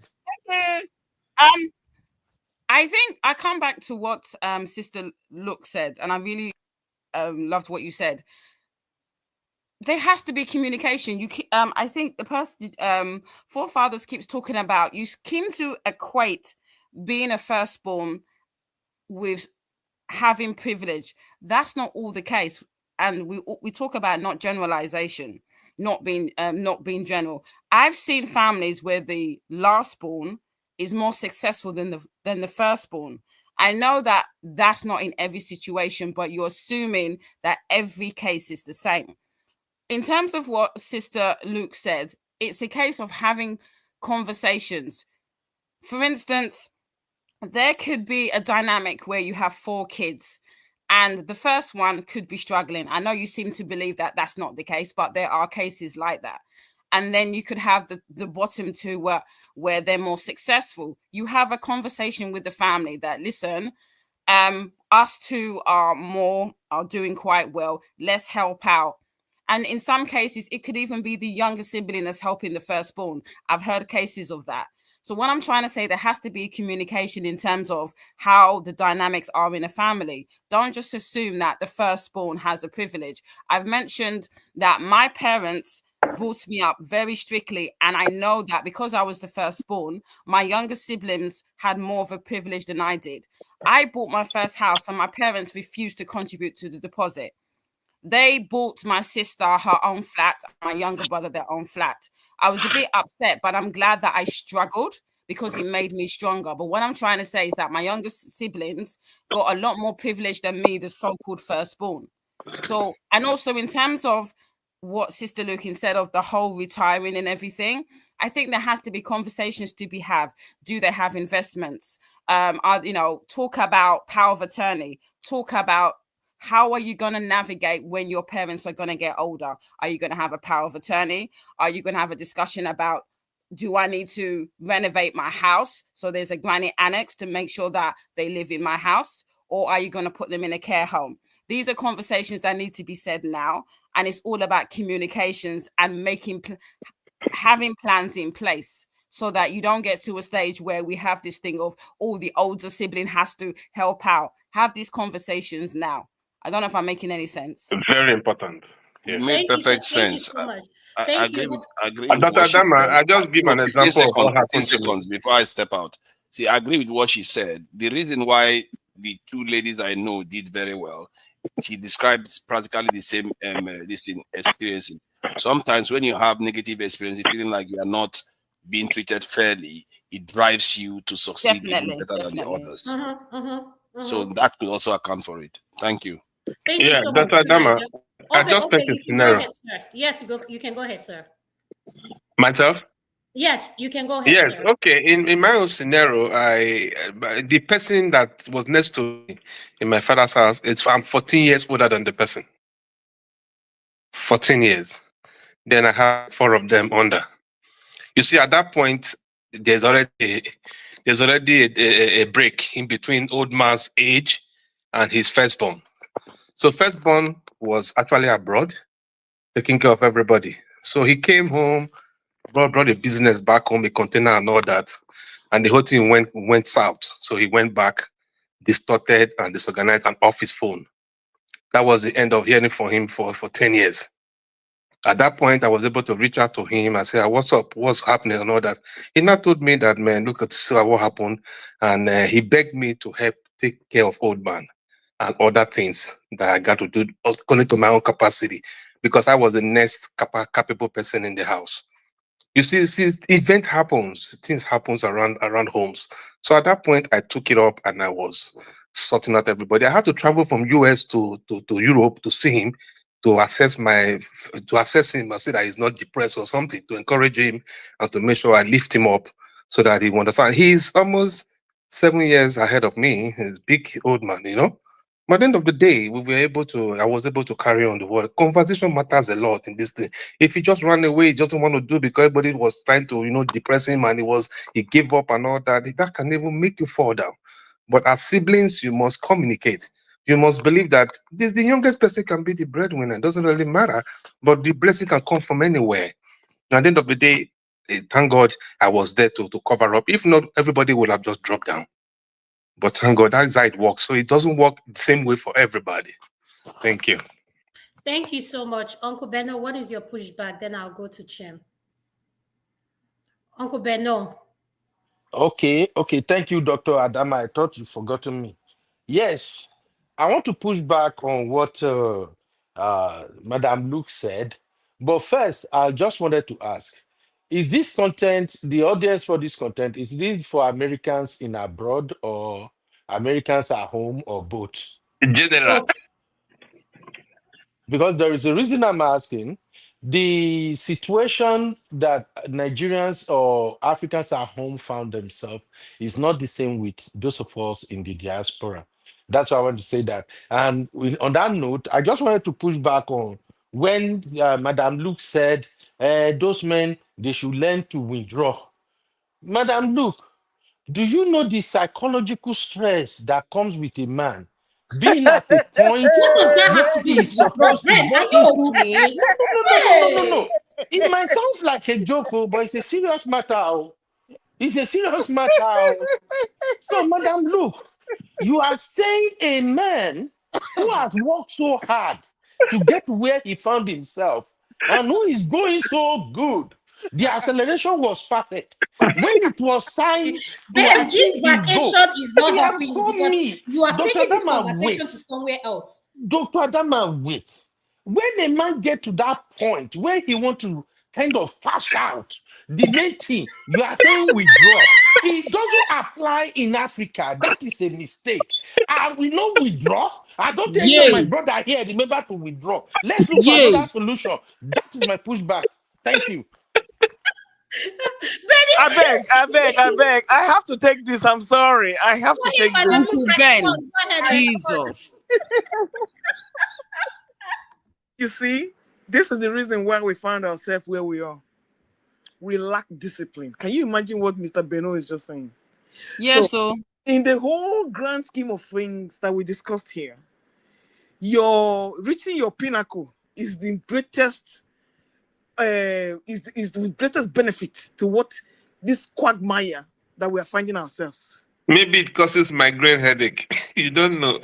It causes migraine headache. Okay, migraine headache has come now. So we are dealing with a bigger migraine headache with all these children here that we cannot take care of because you failed to just, take a step back because you have worked so hard and you are going to. So why you not go put you don't get pillow where you go, you don't get pillow for side here. Why don't you wear a protection and still come? That's good. That's better. No, let me just tell you that one now. Nigerian men are allergic to condoms, so don't even go there. Really? Hey, and that's why there's yeah. See, if a Nigerian man use a condom for 1 week, the next week he's not going to use it. So don't deceive yourself. Where? I'm not even going to sleep there. Yeah, but sister, look, all the more reason for what you said. Family planning. That's what I'm telling you, that they should pull out. I gave them the simplest way to family planning. That one doesn't necessarily work. But I disagree with you guys. Everything you guys are saying, I disagree because the woman is the one. My pushback is this. My pushback is this. Why I say I disagree? The woman is the one. Listen, as a woman, you're the one that does the carrying. I agree. It's so funny when women say, "Oh, my husband likes kids. He wants all these kids," and you're married to someone who is not hands-on. Okay, you're not hands-on. You want to lay down. Every time he lay down with you, he shoots in something. No problem. All I'm saying, there's something called IUD. There's something called shots. There's something called many ways as a woman you can use to close and make sure that sperm doesn't. Please, Dr. Adanma, please. We're talking about an economically strapped. How many doctors will give you IUD in Nigeria? Do you know how much it is? How much is it, sis? Go and price them. Hey, common birth control, meaning pills they can't even afford. It's IUD. Contraception in the UK is free. We're talking of Nigeria. Contraception in Nigeria is not free. It's free in the UK, but it's not in Nigeria. That's what I'm saying. However, in more recent, when you keep thinking of the UK and US, we are talking about Nigeria. Here. I know this. It's okay. In most recent times, are we trying to say that as Africans we are focused on people back home now? Are we trying to say that there is no way a woman that's what they're saying, herself from getting pregnant? Yes, that's what they're saying. Can I say something? The only way, listen, let me just say that. Shut up. The only way you can do is to push the man out when he started to, if he started making certain sounds. Madam, can I say something, Dr. Adanma, about contraceptive in Nigeria? So there's a lot of charities now, including Mary Stopes, Honeybee. I'm sure you know Mary Stopes. I don't know if we have. I know Mary Stopes. They're based in the UK. So there's now Mary Stopes in Nigeria, and there's a lot of subsidized contraceptive, including IUD. It is actually quite cheap in Nigeria now. Things have changed in the last couple of years. So I just wanted to put that out there in case anyone is listening. There is just Mary Stopes has gone to Nigeria and they do a lot of contraceptive some for free and some for way cheap. So just wanted That to put is that out there. true. God, you know that going to the villages, that is where these problems are starting from. Those villagers are the people doing all this, causing all this problems. Village champion. Okay, let's go back. Let's stay on top. Let's go back to our topic. Chim, welcome to the show. Could you please unmute? What is your opinion on what we're discussing? Sorry, I have nothing to add to it right now. I just got here. So you guys go ahead. I need to catch up. So can I say something in terms of the contraception? Since Abby's now confirmed that you can, Mary Stopes, I know, was based in the UK. They do a lot of like contraception, family planning, education. And since Abby has said what she said, you know, I've always said this, and people used to say to me, Nigeria is not, and I keep saying that we're not that primitive. I know it's a work in progress, but there must be things like contraception, family planning, education. And if education can trickle down to the urban places and villages, there has to be education to make people be aware that you don't necessarily, when you are intimate, it doesn't have to result in pregnancies. If you decide that you agree to have 3 children, you have your 3 children, and then you can still consummate your marriage and not have any more children. I still don't understand. There's this thing in that I've noticed in our community that marriage always equates to children. Not in every case. Once you've had your 3 kids or whatever you've decided to have your number, there's nothing wrong with being intimate with your husband, and it doesn't result in having multitudes of children. And I think having family planning education to educate women, and based on what Dr. Adanma said, it is us as women that made the ultimate decision. Now, I remember my when I was married, my husband was like, I want a second kid. I said, I'm not interested. And I did what I had to do to make sure that I wasn't going to have any more kids. He respected it. But we as women are the ultimate decision makers when it comes to our bodies. If you are pregnant, it's not the fault of the man. It's you that haven't made the necessary preparations to make sure that if you decide that you don't want kids, to make sure you do the necessary action to make sure you don't. And I'm not saying the A word, I'm saying informative communication with your husband, and you agree that we are done after 3, and do the necessary action to make sure you are done after 3, if that's the number that you've decided. All right, thank you. Can I say something? The next question I have for the panelists is this. Dr. A, can I say something, please? Yes. Hold on, let me ask this question, then you can pick it up with this question. All right. My question is, how can we change this culture? And because bearing the burden, there's something we say in Igbo that when you leave something for one person, it's going to kill that person. And the psychological damage, like having to put a lot of things on hold. I've seen people paying for private school for people who are back home, and their children here doesn't even attend private school. Make it make sense. You're busy paying all those things and doing things for your siblings back home. I'm not against anyone helping anyone back home, but my thing is, what can we suggest? What ideas can we come up with in a way for you to speak up when you feel like you're overwhelmed? And Abby just says something. She says she struggles with anxiety, and it breaks my heart to hear that, because it is like anxiety is a real thing. It can cause you to have panic attack, a lot of things. I can go on and on, but at the same time, why do our parents, African parents, have this mentality? Like, how can we change this culture of them realizing, you can tell them, daddy, like, how do we suggest or speak up and say, you know what, I can't handle this right now. Can we just, like, what ideas can we come up with? I want to hear from you, Misty, then we'll go to Madam Luke. Go ahead. So my thing is, I just want to bring it to our attention that marriage stops and other family planning agencies in Africa face so many challenges, in a way that much as they try to educate mostly the masses in the villages and stuff like that, and some of them provide free services, there's also the narrative that these organizations are some kind of propaganda from the Western world, and they are treating the women with medications that leads them to infertility, so they cannot have children. And that's a big thing in Africa. I don't know how we can come to terms with it and make our people understand that these things are, specifically meant for family planning, but their work and the help that they could render to reduce the number of children in a family is facing such challenges. Thank you. So, Madam, look, how can we change this? How can we improve so that one person doesn't have to bear the whole burden in the family? What are your suggestions? What can you say for us to do? How can we do better? Okay. So first of all, I think we are operating on a myth here. And I will tell you why it's a myth right now. Most of the things that you see in Nigeria, there are no firstborns carrying no responsibilities. There are very few of those people doing those things. And I'll tell you why. Most children are left to fend by themselves right now. So that is why you have a lot of children who are out of school. And the illiteracy rate is of the 60 plus million people out of schools.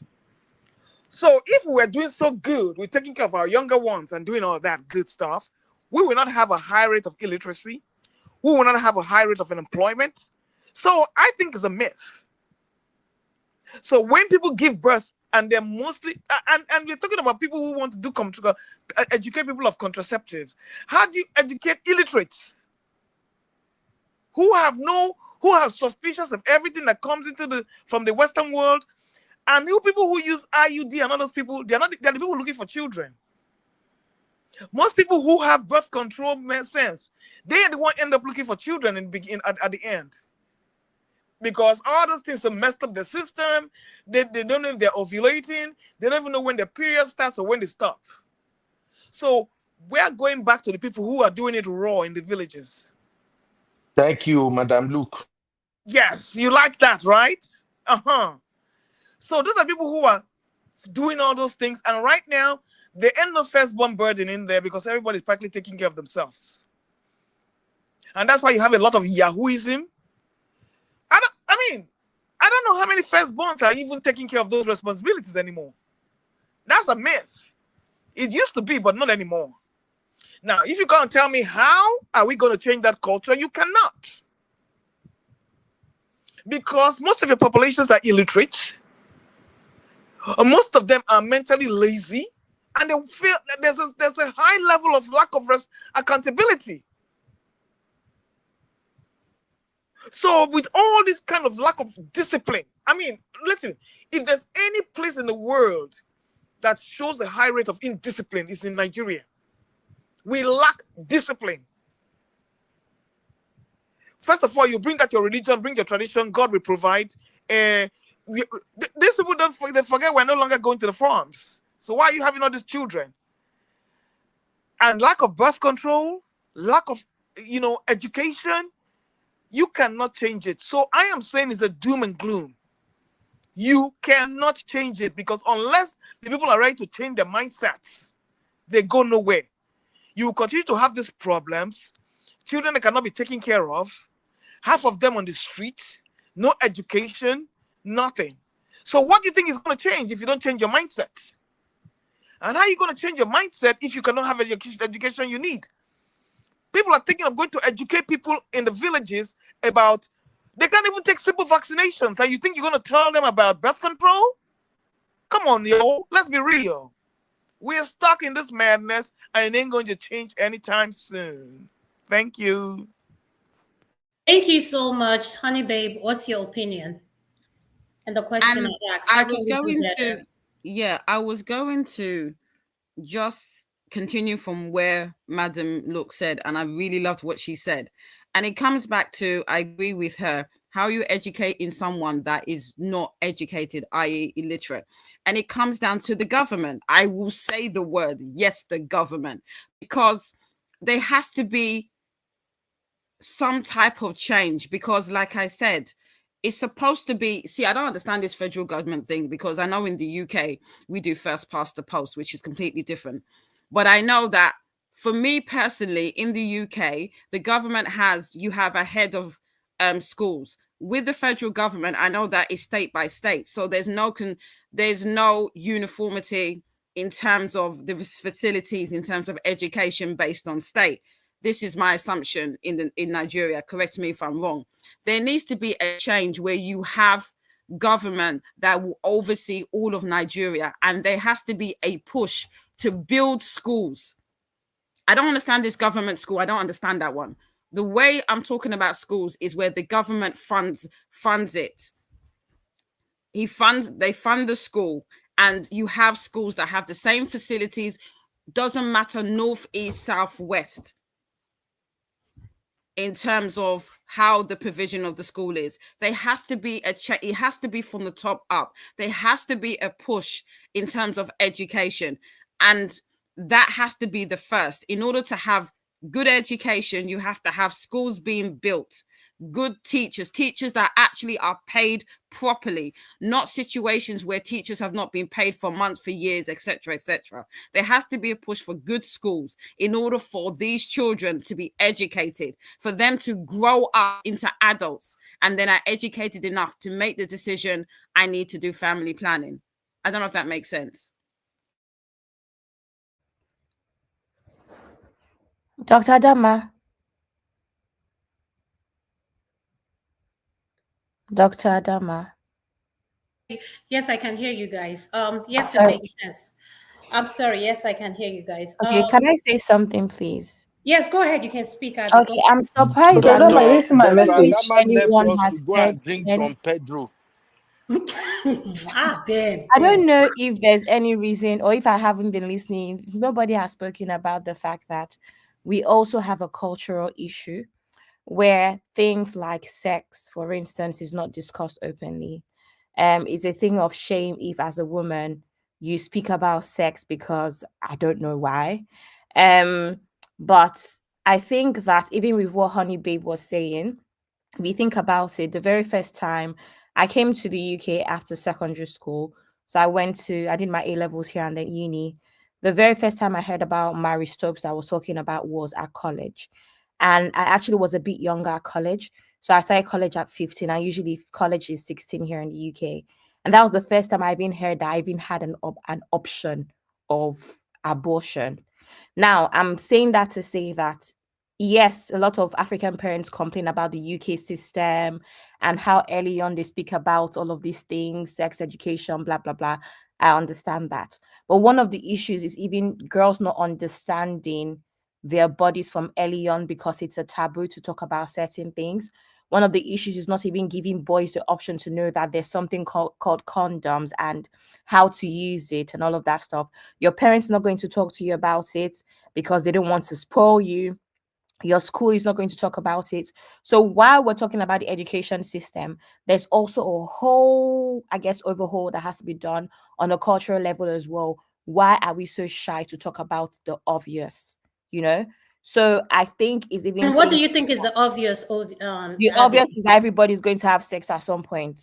God bless you. If I Everybody's going to have sex at some point. God bless you. Please, what's the point of pretending about it? Why are we watching films with our parents and we're closing our eyes when someone is pecking somebody and stuff like that? And don't get me wrong, I get it.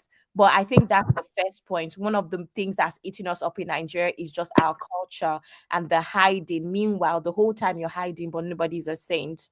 So it's just hypocrisy, really. So I do think that while we're talking about the education system, we need to talk about also the culture of the hush-hush culture and all of that stuff. And again, like I said, yes, 17 might have been too young to some African parents for me to have even heard that abortion is an option, just saying. But at the end of the day, I think these conversations are important. It's just about finding the right time. I know that I have nephews and nieces in school here in the UK, And a lot of times what my auntie complains about is, oh my God, some things are a bit too early. They're teaching them about LGBT, all sorts. I get that. But if we can find that balance with age, and if most especially, yes, the school has a lot of work to do, but the parents, please, need to do better. Try. I know it's hard. I myself did not get any of that talk, but I think it's very important that parents also talk to their children about these things. I think it might help. But yeah. Abby, thank you so much. You just spoke about a part that I was going to talk about, but I wanted everybody to finish speaking. And I say it all the time. Africans shy away. I don't know why we pretend a lot. We pretend over the obvious and we enjoy these things. I don't know. We're so pretentious and it makes me sick. It makes me sick to a point like, what is wrong with talking about the body? The body is a beautiful thing. Talk to you. If you're not going to take out time to educate your child about how a man and a woman has intercourse, who is going to do that for you? Someone is going to do it, and they're probably going to do it in a way you're not going to like. So at the end of the day, we need to start having this conversation and start being realistic with the kind of conversation we want to have. Because like Madam Luke said, the people back home, the African, the people in the village, how are you going to tell someone back in the village about contraception if they don't want to take a shot? Like they don't want to take like, I don't know. It's a cultural issue. Mm-hmm. It is a cultural issue. I'm going to come to Natu, go ahead. Natu, are you there? Are you past me? Yeah, I'm here. No, Natu has a No, I question. just She have has a a push. pushback. No, I have a pushback to what Madam Luke said when she was talking about. It I'll made come me to you, lose my Mr. train of Obey. thought. When she was talking about it's impossible to, oh God, to be able to have contraceptive to people in the villages, or how can we do that? I even forgot the question. But what I wanted to say is that it's not too hard, and let me tell you why it's not too hard. Some of the ways, because I do a lot of NGO work, some of the ways that you can penetrate these people to get people in the community that have been through that, people in the community that have had family members that have experienced that, the community leaders, religious leaders. And when you talk to them, and especially those that are like self-aware, and we have a lot of them now that are educated, some of them are not like formally educated but are self-aware and they know what that means. I remember one Hausa guy that we had that his wife died from breast cancer, and a lot of them were against going for orthodox medication but doing traditional. So because his wife went through that, this guy is like he's an ustaz, but he's one that goes into their people and talk to them now. You understand what I'm saying? So you can't just come from here and just say, "Oh, I want to give you guys," because you have to control your giving. They will just tell you that because that's the same thing that they did during immunization. They say, "Oh, don't take immunization." They're just trying to slow down the birth rate, and all the other people believe that. And everybody in this chat that is from the north will tell you, a Hausa man, whatever their malams tell them, or whatever their community leaders tell them, that's what it is. So those are the people that you're supposed to get to and talk to them so that they talk to their people. And because now we know that having large number of kids does not amount to anything, even the community leaders and the religious leaders are against it and they preach for people to control. Yes, there are a lot of Hausa men that will tell their wives, if you do contraceptive, when you have Allah Isa, it's like swearing for you. I know one woman that gives birth like almost every year, and she by herself know what her body went through and agreed to go put the contraceptive. So, and there are a lot of organizations in Nigeria. I can count five out of my head, and my sister-in-law works with one that give free contraceptives even in the villages, mostly in the rural areas. Do you understand what I'm saying? So now the only strategy that they need is community leaders, religious leaders, get people in the community that have been affected, get people in the community that are schooled, that can be able to talk to their people in the language that they understand. If you go there doing straight, they believe that anything that comes from abroad is a scam. But when there are people talk to them and said, I've used this is that. And it's always easier for me to talk to my people when I go doing my thing on breast cancer. Because I've lost 8 family members, what do you want to tell me? Do you understand what I'm saying? So like I know the pain and they know that I know and I speak to them in the language that they understand. So that's just what I wanted to add to what Madam Luke said. So sorry, So sorry, Madam Adanma. just to reply what you just said. You see, you see, reaching to educating Nigerians, you make it look so simple. Even here, we all know when we're in the diaspora, for you to go and even get a contraceptive. When I took my daughters, you have to do lab work. You have to see what is good for your body system. You don't even know what you can My react to. sister, it is simple now. It's not like before. No. I'm You don't just telling understand what you. I'm saying. There's some things that have complications, Mm-hmm. and there's no way for follow up on these things. You just can't just carry contraceptives and just hand it over to people without even doing an individual study on their body systems. Well, How they does don't that have work? that. Let me tell you, good news is they don't do all those blood works for them to give them. Highest if they give you a contraceptive in Nigeria and you react, they take it out. That's the They highest. take I'm it just out. telling you that. Yes. Yeah, It that's can not. And then distort your system. It can maybe you try distort a your different system. one. I've By the time known they've already taken it out, excuse me. listen, let me tell you, this No, lazy no, no. I've known someone that have used Okay, three okay, different but ones can before I, she can I got the say one that something? works for Can I her. say something? The topic is not about contraception. Please, Yeah. we're deviating from what no, we are supposed it's to all do. part of the topic. Oh, you're thinking about how we're going to curtail this menace, and we're taking Yes. of contraception as part It's of part of the topic, the Dr. remedy. Adanma. Yeah, I know it's part of the topic, but this is what I want us to stay focused on. The parents, the siblings, how do we navigate? And it's you who bears that person that bears the finance. What are the suggestions that we can tell that person? Like, what can we advise? Like, how do our parents start realizing that to leave this burden for one person is too much? And as Have a parents, before they do all these things, like, what are the suggestions? Let's not just focus on the aspect of contraception. We get it. They Okay, will let me not ask you. use it. Let me yeah, find but out what exactly you're asking. Let me get what exactly you're asking. You are going to ask us to tell which parents that has already given you the burden to do what? They are done. Madam I'm not Luke, please. understanding what you're saying. Madam Luke, please. Let me play this. Let me play this video, and we'll go from there. Please hold on, everyone.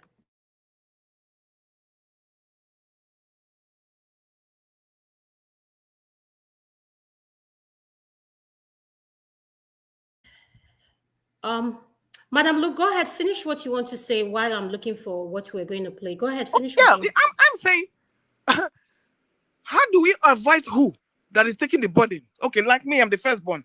You want to Yes, advise me? this is my thing, okay? Someone who is going through this, people put a lot of things on hold. They put their career on hold. They Oh, put like advancing in life on hold because they are carrying the whole family. Oh, my younger brother has to go to college next year. I you have to wait for him to Well, go to Dr. college. Adana, is you have a conversation. I don't know, maybe it's the Britico in me. You have a conversation. Mommy, exactly, I cannot afford to pay for this. I beg. exactly. I'm struggling. I'm paying student loan. I just had my first baby. And I made a I'm statement. on maternity leave. You talk am now. You have a conversation No, with your parents. honey, babe, I even said it. Self-care first. All right, thank you. Femi has not spoken. Femi, what is your opinion and what is your suggestion about how we can do better? Femi, are you there? Oh yeah, sure. Go Um, ahead. yeah, can you? Okay, so first of all, I always enjoy Madame Luke's contribution because, and I mean this in a very positive light. You remind me of my elder sister. I'm honest. So anyway, and because of again, I like to use my own truth whenever, or speak my own truth whenever situations I can relate to come up. Whilst I'm not disagreeing with you, Madam Luke, for example, based off of your submission.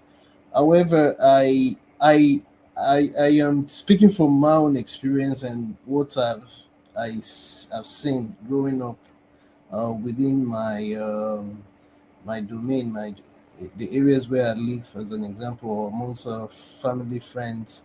And one thing I remember, to your point, Adama, to your question, Adama, that my sister had to do, and thankfully she has reasonable siblings, because you and I would agree that unfortunately, generally amongst Africans and well, I hate to say, it, but Nigerians is just the truth. Even away from the topic, you would agree with me that people have a sense of entitlement. There's that entitlement, looming entitlement mentality amongst Nigerians, and you don't even have to be abroad. It could be you. You could be in Nigeria, and someone would come across as though, in my sister's words, were you there when I was going to school, making my 2-1 or first class, burning the candle? What makes you think that I have to help you? In fact, my sister famously said when one of my siblings kind of screwed up a bit. She famously told me when I was having a conversation with her that, look, you should see it as a privilege that we're probably even siblings, because it could have been someone else I did not know, in response to when I was trying to like, just calm her down because of her being upset about something the youngest of my siblings was demanding, as though it was a right. So I said this to say that beyond even the financial, I'm even going as far as looking at the psychological effects, the emotional effects that firstborns have to endure in terms of, again, expectations of meeting up to what maybe even society or even parents or just general family members are expecting in terms of career success, in terms of even marrying at a certain age. And I'm sure a lot of us can relate to this, right? Now, I remember specifically that at some point, my sister, and it wasn't even just with respect to us, because even at the extended family level, there were people that were looking to my sister as though she was the second coming of manna of heaven after the original one. At some point, she had to even leave Nigeria physically, you know.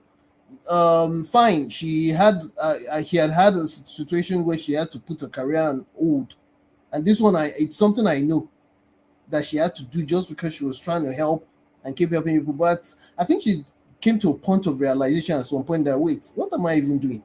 Like, I don't owe anybody anything. So I think, just in summary, I think what would help continuously will be having that open communication. But then, even when you do have this open communication that we're talking about, it's not everybody in Nigeria that has, well, maybe Africa, but I'm speaking to Nigeria now.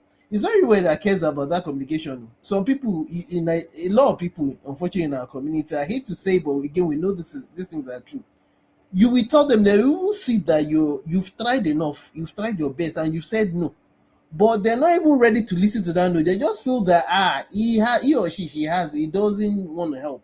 And again, I know that I'm circling back to the financial part, but generally I like to look at holistically at the other aspects of just general expectations, whatever those expectations might be. So I think, again, where apart from that, one thing I wanted to disagree a bit, just a bit, with Madam Lucon, I agree with being able to say no, taking care of yourself first, mental health, because, like, I've decided about, nobody really cares about you like that too. At the end of the day, again, in my sister's famous words, see, it is the same people that you want to kill yourself for that will turn back and probably start mocking you later on in life. Perhaps just a footnote, Madam Lu. Let me just say another thing there. See, I know and it's true what you said about having female kids. Honestly, me, I love female kids. That's why I classify myself as being lucky. I love female kids, and I know the reason why. Maybe also because of that father daughter bond. But very important, I can guarantee you there's as many males out there, and I count myself amongst them, that really, really took care of their, especially mothers. I did not joke with my mother till she died. In fact, I think I was closer to her than even my elder sister. So I just wanted to put that caveat in. Thanks. Okay. Thank you so much, Femi. Misty, are you there? Could you please unmute? What is your opinion and what suggestion? How can we do better? So for me, I feel like my suggestion could be in a way where you and your siblings, you come to some kind of agreement where the firstborn could have done their part to uplift the siblings or whoever is behind them, but we have Africans generally, we have to learn to pass it on. I feel like you cannot have a firstborn, task them with all these obligations, and then the others become stable, and then they still expect you to continue providing as a firstborn, regardless. So we have to have that sense of responsibility where we pass it on. I mean, if I've done the best I can and my siblings are at a place where they're relatively okay, then take care of those behind you as well. And the other thing that I would suggest, this is something that we do in our family. And I do understand and realize that not everybody in the family is, financially well off, but we have we set up the siblings, we set up a fund where every month it's an emergency fund where every month each one of us is tasked with the responsibility of remitting some amount of money into that account. So that account is basically there to have those funds available in case there's a family emergency and we don't have the money right away to take care of those emergencies. That comes in handy, and I feel like maybe in the last 2-3 years it's worked perfectly fine. I don't have to constantly worry that, oh my God, if something happens, then I have to take care of everything. No, it's I think it's a good strategy that we could possibly borrow. Even if you have to put the bare minimum, if you are a firstborn or you are blessed, not even necessarily a firstborn, you are blessed, you have more than your siblings, you could open that account, and if you have more, you put in more, and then the others can chip in. The whole point is everybody is being responsible to raising that fund, so that if there's a family emergency, that fund can be used to take care of it, instead of one person being looked at to take care of, to shoulder that financial responsibility. Thank you. Thank you so much, Misty. Mr. Obey, what is your opinion? How can we do better, sir? Yeah, I think basically I just tell people, don't take more than you can chew. It's very important. Don't impress people. Don't live your life based on what feedback people are going to give to you or something. Live according to your capacity and your strength. That had carried me along, and I believe that this giving arm to people continuously is not sustainable. That's what I tell my people. I tell them, I don't just send money to you like that. I have to ask you, what are you doing? What do you want to do? What is your situation like? You will tell me, oh, I want this, I want that. I settle you at once, and you dare not call me again for anything. Instead, you should be helping others too. That is how I navigated my own situation. After my brother had issues and he left and shut down everybody, I had to tell people this everyday sending, I wasn't going to do that except for the parents. But you siblings, you have to tell me what you want and give me empirical proof of what it is. At the end of the day, I sorted them out and everybody was fine. I tried not to impress people. Like I just came back from Nigeria about a month ago. I told everybody, I said, every money that anybody sent from abroad, I said, do you know that I'm denying my own children that funds that I'm giving to you? I said, or probably I can add it to my mortgage and pay down, or put it to my whatever life insurance and pay down. I said, so don't always think that this thing's an obligation. I said, no, it's a privilege. I spread it out to them. Everybody should understand that each kobo I give to you is supposed to be, I'll go and make more shopping for my children that are here, or probably keep some money for them for their education or whatever. But I got to sacrifice that for us. So always take it like a privilege, not a right. I haven't established that.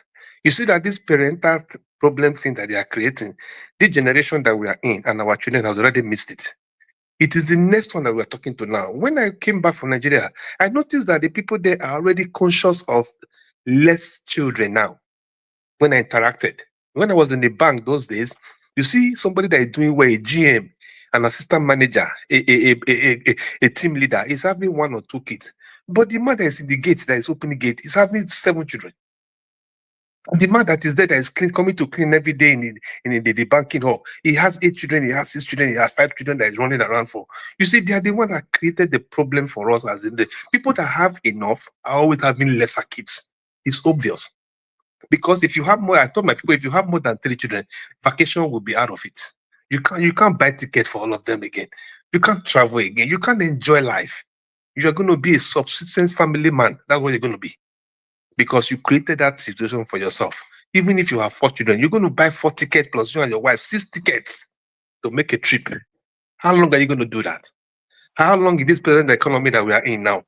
So my interaction with the low-trodden people around the society today, they are already thinking of, because of the TPE, they are already winding down themselves that they're going to not give more than 2 children, more than 3 children. They already have the narrative, the Gen Zs them are already thinking along that line. So we won't have a problem going forward. But the problem is that we should clear out the ones that are already pending. That is where we are today.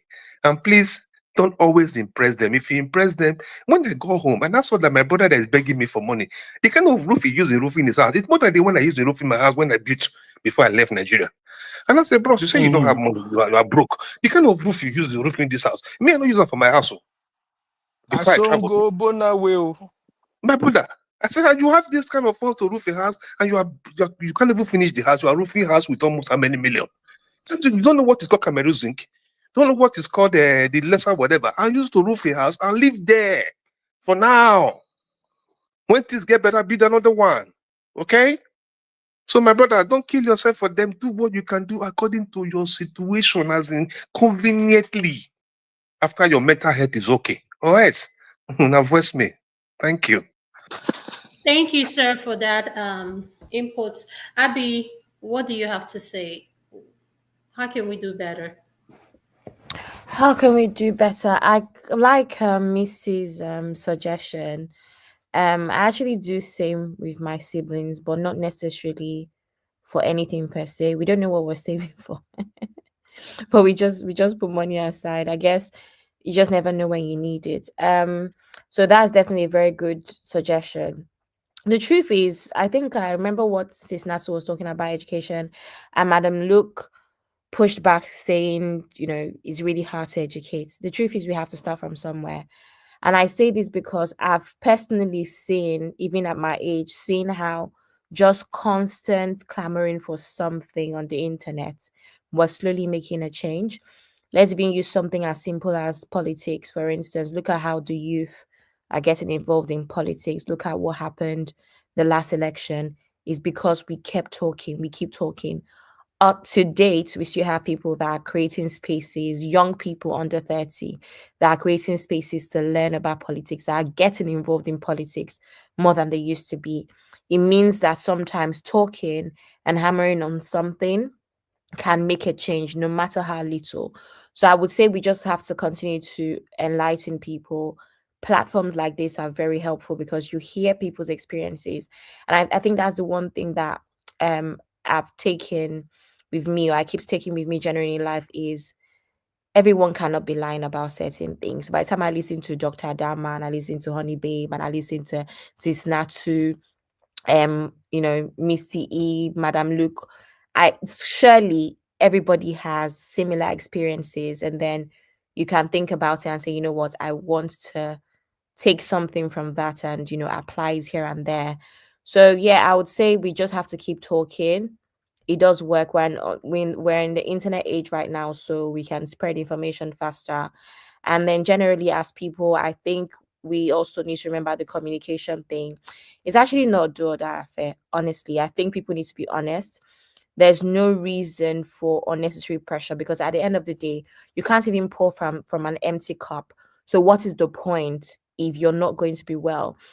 In more recent times in diaspora, especially with the more recent people that moved, I would say in the last 5 years, there's been a lot of strange, unexpected, sudden passing away of people due to stress.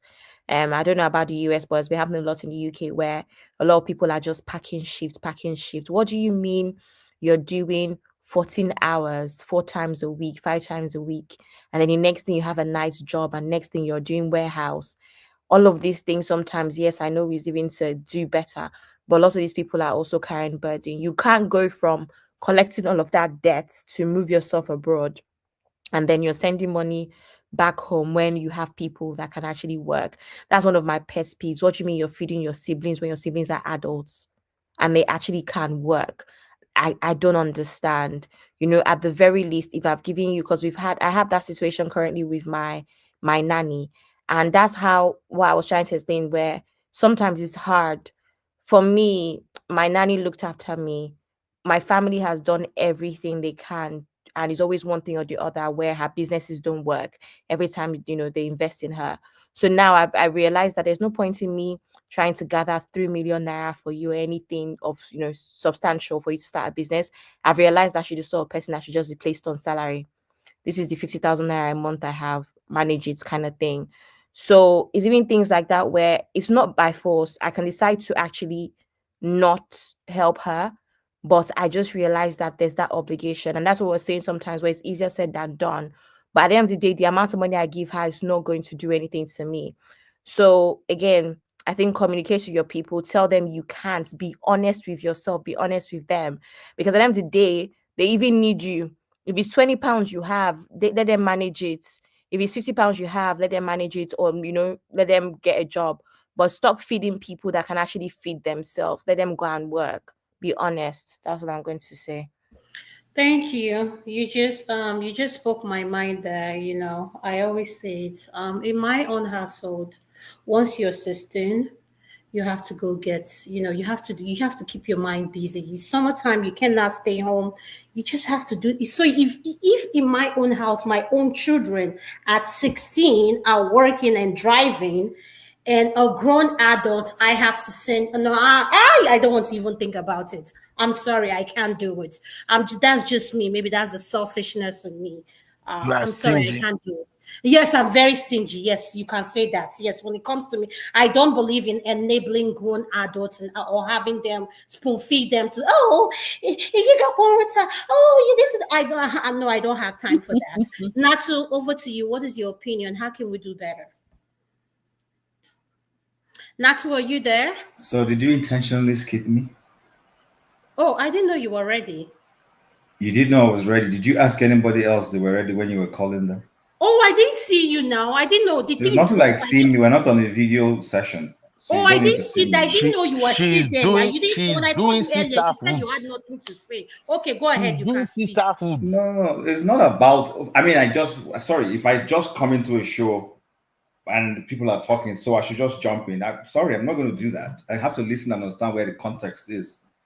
So I wasn't trying to please anybody when I said I had nothing to say. I had nothing to say. I was trying to listen so that I understand where the drive is before I start running my mouth. I mean, that should be common sense now. But if Natu is about to speak, I'll wait for her to speak. That's okay. Are you going to speak? Chim, can you please speak since you started Chim, speaking? go ahead. I yield for you. You can go ahead and speak. All right. So on what we can do better, I just want to start with the personal. I don't have any siblings I've paid school fees for. So I don't know what it is to pay school fees for a sibling. My parents trained all of us and empowered us to go Eke living. But when it comes to responsibility, I owe my parents that responsibility because my father gave me an education up to a master's level. So if he's unable to take care of himself, I don't just feel obligated to take care of him. I feel a sense of gratitude to do it. So I will break my back doing it. No apologies. But I agree, people should start learning to say no. If somebody's asking you, if a grown man is asking you for money to pay his children's school fees, I don't give grown men money to pay their children's school fees. I don't do that because I do everything I need to do, even if it means working round the clock to pay my own children's school fees. So I believe you should go figure it out how to do it. But that being said, I think because we live in a society, it hasn't to do with being stingy. That's fine. Everybody can, go the route that gives them peace and makes them happy. That's fine. If a friend or somebody calls me once to ask for help, I will have a conversation with them. I always let them know I cannot give you, loan me 2 million. No, I don't have 2 million. Even if I have 10 million sitting, I don't have 2 million to give you as a loan. I don't loan money. What I can ask you is what you want to do. You tell me, then I'll assist to the extent I can. And I'll tell you, it is not alone. So that even if it doesn't work out for you, you can't come back. I've given you, I've tried. I myself, I don't go burdening people, not out of pride, not out of feeling self-sufficient, but I try to look for solutions to my problem. However, when I can ask for help, I will ask. It's up to you. If you tell me it's not convenient for you, I walk away. I don't hold it against you because you owe me nothing. That's my mindset. So I also think it's also a mindset thing. The more we begin to inform ourselves that, like people have already said here, nobody owes you anything, but not in a derogatory way, not in a way you look down on people, because that's also how you communicate it is also critical, because no man is an island. That it is okay for you today, you can do all these things where all these Turenchi we're speaking here. You might also need that person who you thought, oh, uneducated, how dare him come ask me for? You might need them in the areas of life where they have the capacity to help you. God forbid somebody dies in your family and you need to go bury that person. There are people who are on the ground who know the details of how to go about things. But because you've been self-sufficient, they will also ask you to go and be self-sufficient to yourself in dealing with those issues. Never forget that. So my philosophy is always that the play between two dogs is one falls for the other, the other one falls, but in a reasonable, rational way. Then coming to comments about Nigerians, this is just an aside, because I heard that conversation earlier. We've said that Nigerians are ignorant. Nigerians are necessarily ignorant. I agree that the people in the rural area need a bit of information, like Natu said. It's not that they're difficult to help, it's to explain things to them. They're coming from a mindset. Let them know what is healthy. Before we start talking about extreme or more complicated contraceptive uses, can we start talking to them about the men using condom before they sleep with their wives? At least that's a basis to start from before we start talking about the more complex ones that we'll be mentioning. Let them learn that condom is not a bad thing. This is a way of reducing the number of children your wife has to go through and all that. When you educate them, it's not difficult. It's been accomplished in many places. And even in some of those rural places, we tend to think, oh, they're just giving children like puppies. It's not true. It's not true. Sometimes a lot of myth flying around the whole place. There are people who may be in the village, but they are informed. They just happen to be living in the village. That's the fact. Now, I personally believe that the issue with NGOs, is not a case of Nigerians bearing or running around with conspiracies. There are a couple of things we call conspiracies that are actually true. For instance, here in the US, we had the Tuskegee experiment against Black people. You're not going to call that a conspiracy. It happened. In Nigeria, there were people in the north who Pfizer came to give inoculations. At least Natu is from the north. She knows what I'm talking about. And Pfizer used them as guinea pigs. The matter went to court for several years. The former vice president of Nigeria, Professor Shibajo, was the one who was the counsel for the poor people who were affected. And he won the case against Pfizer. It went as far as the United Nations and World Health before this was settled. So it's not every day that, because people are afraid that, they've told them something. For instance, the issue of farming and cropping in Africa, where people are telling us we need to start bringing in GMOs. GMOs have implication on the soil. I even to tell the farmer that he doesn't know what he's saying when there's been scientific proof that the moment you put that thing on the ground, you have destroyed that ground. So I think sometimes we need to be very careful. We need to be very careful. This is not every NGO that is trying to do good, supposedly trying to do good in Africa, that necessarily means well. There are people who intentionally want to reduce the population. It's a fact. So we can't rule those things out. What we need to do is educate people to know, for them to be able to spot the healthy and good intentions and buy into those things. These are the only ways we can start helping people reduce putting pressure on their family members and telling somebody he has to carry the burden of, raising the entire community. It's not sustainable, I agree. Like I said, I can't speak for anybody. Nobody has put me under pressure to come and train. My siblings, we all got equal opportunity from our parents. But right now, I contribute to taking care of those parents. They are not capable of doing it for themselves. I carry my siblings along. We have a fund for them. We set up, we put money there. and then everybody's contributing to helping them. We recently moved my parents from Lagos to somewhere, a suburb in the southeast, and it was a joint effort. No one person did it. Everybody chipped in what they needed to chip in for as far as they could chip in, and we moved them. They're retired. They can't help themselves. So, but I just think with a bit more of education and understanding, it's not enough to just beat people up and tell them they're not educated, scream at them and tell them how, and all those things we say. We need to be compassionate. At the end of the day, it's compassion that is going to win the war. It's not just trying to educate people. I'll end by saying people don't want to care, are not interested in how much you know until they can see how much you care. If you don't show that care concept in you, they carry your information and run into the gutters. They're not interested.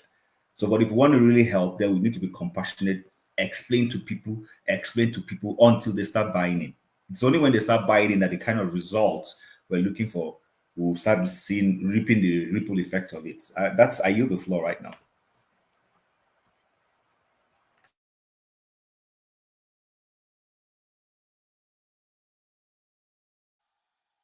See, Dr. Adama, don't go drink Don Pedro again. Natsu, can you go ahead? Could you please unmute? Hey, okay, so as a retired empath. Natsu, before you go, let me play this last video so that you can pick up from it. So then we can so you can comment on it. Let me play this last video. Let me mute. I think I found it. Then you can give me your opinion and give me what suggestion we have. Ah, gosh.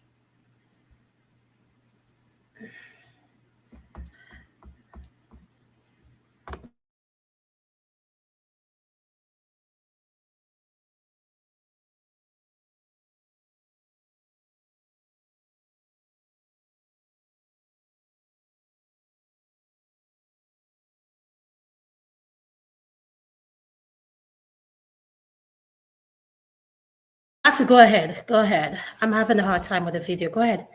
You need a PA. You need a PA that's supposed to. You need a PA that's supposed to be handling the video. Gen Z PA. Gen Z. No. She need traditional PA. Traditional PA. Okay, Benno, please let's not I didn't ask for your opinion. If everybody's speaking, don't send it to a new platform that we are not well. Let's not show people here that we're not well. Okay, so as a retired empath, right? I think one of the things I'll tell people is like you have to learn to say no. And then to add to what Madam Luke said, you have to take care of yourself first. And I think for the longest, I put people before me. And I think that is coming from my upbringing, from how I see my dad. My dad was not the firstborn, he was the last child. But he was the first in his family to go to school. He was the first in his family to go abroad. So all the burdens of like his younger step siblings, cousins, and nephews were on him that were trying to go to school. So I just felt like that's another way of like helping the community, and it drained me. It really drained me until this year. I'm not even ashamed to say it. Until this year, that I had to borrow myself sense that people will call me and I'll say I don't have, and they'll be shocked. So what I have to say is that people have to take care of themselves. And if you, by any chance, like Chin said, you have parents that are not able to help themselves, if you're in that position, then I think that you are obligated to help them if they've given you that life that you have right now. And also, if you have siblings, don't try to be the Superman, because sometimes some people like my mom's younger brother, he's the last born and he's very wealthy right now. He tries to do everything by himself. I think one day I had to flip on them. And like, why is it that everything you guys have to call him? And there are 12 in their family, 2 are late, 10 are still alive. But everything he wants to do, he wants. I said, no, you guys don't do that. They're like, okay, but he wants to do it. But because before he became who he is, they were the ones doing it. But that's not an excuse. So stop trying to be a Superman. If you have siblings, this is what I think we should do. Let's create a pause. Let's bring money together. Let's do this in case if anything happens. And if you don't have that communication, it's gonna affect you people when something comes up, because the person that has it, everybody will be looking at you to do it. So you have to have that open communication. You have to take care of yourself. You have to think about your future. I just want to tell people on this platform that this Gen Z, Generation Alpha and Generation Beta, they are not your retirement plan. Plan for yourself, because these children will take you to nursing home if you are lucky, or they will come to your house once in 4 months and come and greet you. That's if they come. Plan your retirement. Don't be an empath and want to help everybody. It's not everybody that deserves to be helped. It's not every dog that deserves a bone. That's just the fact. So while you're doing it for your children, plan for your own retirement. So that when your children are having their own lives, you'll be having your own life too. Because what we are doing for our parents now, a lot of our children will not do for us. Because the way they are set up, they're not set up that way. And you have to work on that. Because I've seen a lot of people struggle with that right now, and it's not even fun. So that's the only way we can help ourselves, honestly speaking. And you can't be a savior. You're not a messiah. Don't be a VDM trying to save everybody. Anything that is happening, you want to put your voice in it and give your 2 cents. That's not your own. Like Chim has said, don't borrow people money. If you want to give, have a conversation with people and say, this is how much I can help. I have an aunt that she's one of the custodians of my Momo bottle. Anytime she talks about money, I bring her and give her. This woman was shocked this year that she was talking about money and I didn't support her. She was shocked. But because my sense, they have restored my sense to factory setting, those things don't get to me anymore. So I just had to start doing things for myself. That's just the fact, because I realized I wasn't doing anything for myself. I wasn't taking care of myself. It was all about people, and honestly, it was because of where I was, how I was raised, how I see my dad trying to help everyone. But I think the wake up call was when my dad was sick. Those same people that my dad trained called to tell us that we need to send money because everywhere is hard, and I was shocked. So that was one of my wake up calls, and that should be everybody's wake up call, honestly speaking. So that's just what I have to say this night. Thank you so much. Let me play the next video then. Uncle Ben, I'll come to you. Then I'll come to you. Can do, can do. I'm not one of those Christian women that will bring kids into poverty because I have faith that God will provide. I'm not one of those Christian women. I'm not going to knowingly birth kids in this economy, especially when I'm not doing anything to support myself. Then I'll birth kids so that they'll suffer. Do you know how I suffered as a child growing up because of poverty? Why would I do that to my children? I'm not doing it because God will provide. Yes, God provided, but they chased me out of school so many times. Yes, God provided, but I had to wait so long to replace my shoes. Yes, God provided, and He did. He showed up so many times, but I suffered. And there are so many wounds I have because of poverty ingrained in my soul that I still have to go to therapy and decompress. I'm not going to put my kids through that. If I cannot give my children a life that was at least 20, even if it's 30% better than mine, I'm not having children yet. I'm sorry. Uncle Ben, what is your opinion on that video and how can we do better, sir? Okay, thank you very much. I've heard everybody. But that last video you played, where is she coming from with her Ben, rant? Ben, please Yes, calm Uncle Ben, you down. know where she's coming Ben, from. She's coming from the middle. You know She's where she's coming from coming the from. middle. Just Ben, I am begging you tonight. Tonight, my head is not in the right this thing. So just focus on that video tonight. I You know will, you started this night. Just I focus will on that give video. you Dom Pedro. Don't worry. No, I it's not just called like Don to Pedro. It's know called Don Preyon. Dom Perignon. No, not Dom Pedro. oh Anyway, my god. this this conversation, I won't lie to you, I've been listening all through. I got lost at the point after Madame Luke have spoken. And what got me lost was when Madame Luke was talking about contraceptive and all that. And to be honest, I kind of see it differently. The problem we are talking about right here is firstborn and even any child at all carrying more responsibilities than necessary. And if I have to talk about solution, me, I would say we just have to drag the government officials block us. I'm speaking as a Nigerian right now. The biggest problem we have in Nigeria has always remained poverty. And poverty thrives because there is no infrastructure, there is no provision. The government are not doing the right thing. And another problem we also have is religion. Economy, bad economy, plus over reliance on religion is what led to people believing that, oh, if God can just do it for my sister, if God can do it for my brother, He will liberate all of us. He will be responsible for us and all that. When people are supposed to be thinking about what am I going to do productively? How do I fend for myself? So I think the solution majorly lies with the government doing the necessary. Many people who are giving birth up and down, many of them are giving birth as a result of poverty. That's the only way they derive any measure of happiness. When they don't go, work no day, bill plenty, everything, they come back and they look at their wife like, oh God, this woman that you've given me, she will give me happiness. The next thing, both husband and wife, kiriwa don't start.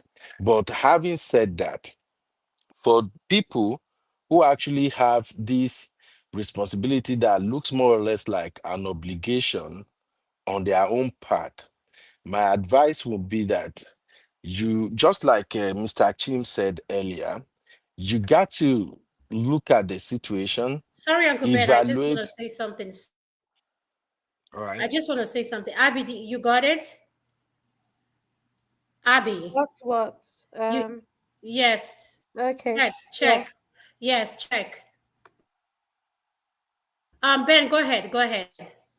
So I'm just gonna say that we we own people the responsibility to care for them if God bless you. But how do you go about it? Our family dynamics are not the same. We're all different. In my own family, my father had 21 children. After death, don't buy some and all of that, I still grew up to meet like 14 of us. Even some of them don't later buy now. But the bottom line is that in my own case, I'm the only one in the US among all my family members, all my siblings, mother, father, everybody, now only me the US. So the situation from my own end is a little bit different. But I can only give recommendation based on how I handled mine. So like I said earlier, I stopped at a point and I started looking at it like, Omo, if I continue to give, everybody is just calling me up and down every time there is problem. And I was really, really in debt. So once I started looking at it like, what is important? What should I give top priority to? And what is not necessary? For instance, if you born Peking, you won't do naming ceremony. Either you are my brother or my sister. You telling me is for me to just congratulate you, and then any change where I feel sent to you, I'm giving it to the baby, not you. But if you are telling me, Aburo, we want to do this naming ceremony, the whole thing, now around 150,000, around 200,000. After I've realized what I was doing wrong, I will just tell you straight off. I no get shishi to give you. If you no even take time, self, that money where I won't give your picking before, I won't give the picking again. Because my uncle, God bless his memory, taught me one thing, and that is the power of saying no. I was younger when he was teaching me all that, between age 14 to like 17. That's when he was teaching me the power of saying no. And I've come to realize that as Nigerians, one of the most difficult thing for us to say under some circumstances is to say no. We are not just wired to look at people and tell them say no, I no fit. And then as I was growing up and moving on in my journey, and when I began to become a man, I now found out that people have this sense of entitlement. Like you have to do it. God don't bless you. Now, say, be you there, America. You just have to do it. So my advice is this: help when it is necessary. Know the people you are responsible for. As I'm speaking to you right now, as our family big, rich, extend everything rich, I am only responsible for 2 people every month. I'm helping a lot of people when I get the power. But when it comes to that, hey, month end, who must I help? Only 2 people. My elder sister and my one of my stepsister. And I told my PA, this is a standing order. Every month, send also amount to these 2 people. Now, when it comes to children and everything, what I did, maybe it can help some people, is that I actually have to address everybody and let them know that, look, I don't have the money that you can spend anyhow. If you want to acquire skill, tell me what skills you needed. I will pay for it. But there is a caveat. If I pay for this skill, if you finish and I set you up, don't you ever in your wildest dream think you are going to turn around and say, hey, brother, can you come happen? Somebody enter inside Shalanga or something. I will just block you off. If I have to do anything after that, it simply means that I just feel like willingly to do it. So that is how I handled mine. I think about 5 years to 4 years ago, when I started telling them all that, many of them got angry. They know they even chat me, they know they call me, they know they do anything. I mean myself, I be Agbaku, coconut head. I no fucking send no freaky person. And believe me, for about 8 months, that all of them ignored me. The money I usually send home every month. Did you know I saved over $10,000 for 8 months? Please say that again. Say it louder. You said you saved True, over how true, much? true. Yeah. I'm telling you, Please say it they louder. ignored You saved me. over how much? 10,000. Over $10,000 God bless you. within 8 months. Just because they ignore me, some of them were bold enough, they're your senior now, they go talk. Some come, they send me all kind of nonsensical voice note and everything. Along God do it for you. Now, I no send. I didn't send no freaky body. Then I told my wife, I said, babe, I beg. If anybody call you, say talk to your husband. No, even talk to me. Don't even say somebody call me. And she was like, this is strange. Why? I said, madam, me and my people, we don't enter one trouser. And I don't craze for everybody. I know they might get to you. Don't discuss nothing with me. And that was it. And I'm so happy that my wife Kukuma know me. She respected that. For 8 months, because what I was doing was that the amount I'm spending home every month, sometimes 1K, sometimes $600. There is no one single month I don't send up to like $500. And that is me managing. And it has nothing to do with me paying my staff or people that are working for me or something. So after that 8 months, when I saw that money, God forgive me. I now went back to my first account in the US, my UFCU account. I now go begin to check my record. The thing took me like almost 2 weeks, but I get time, I get wahala. I check everything and I'm like, blood of Zachariah, I would have been a millionaire by now. So I'm not saying this to say maybe I threw my family under the bus. Honestly speaking, they are all doing fine. Right now, almost all of them, they are doing fine in their own capacity.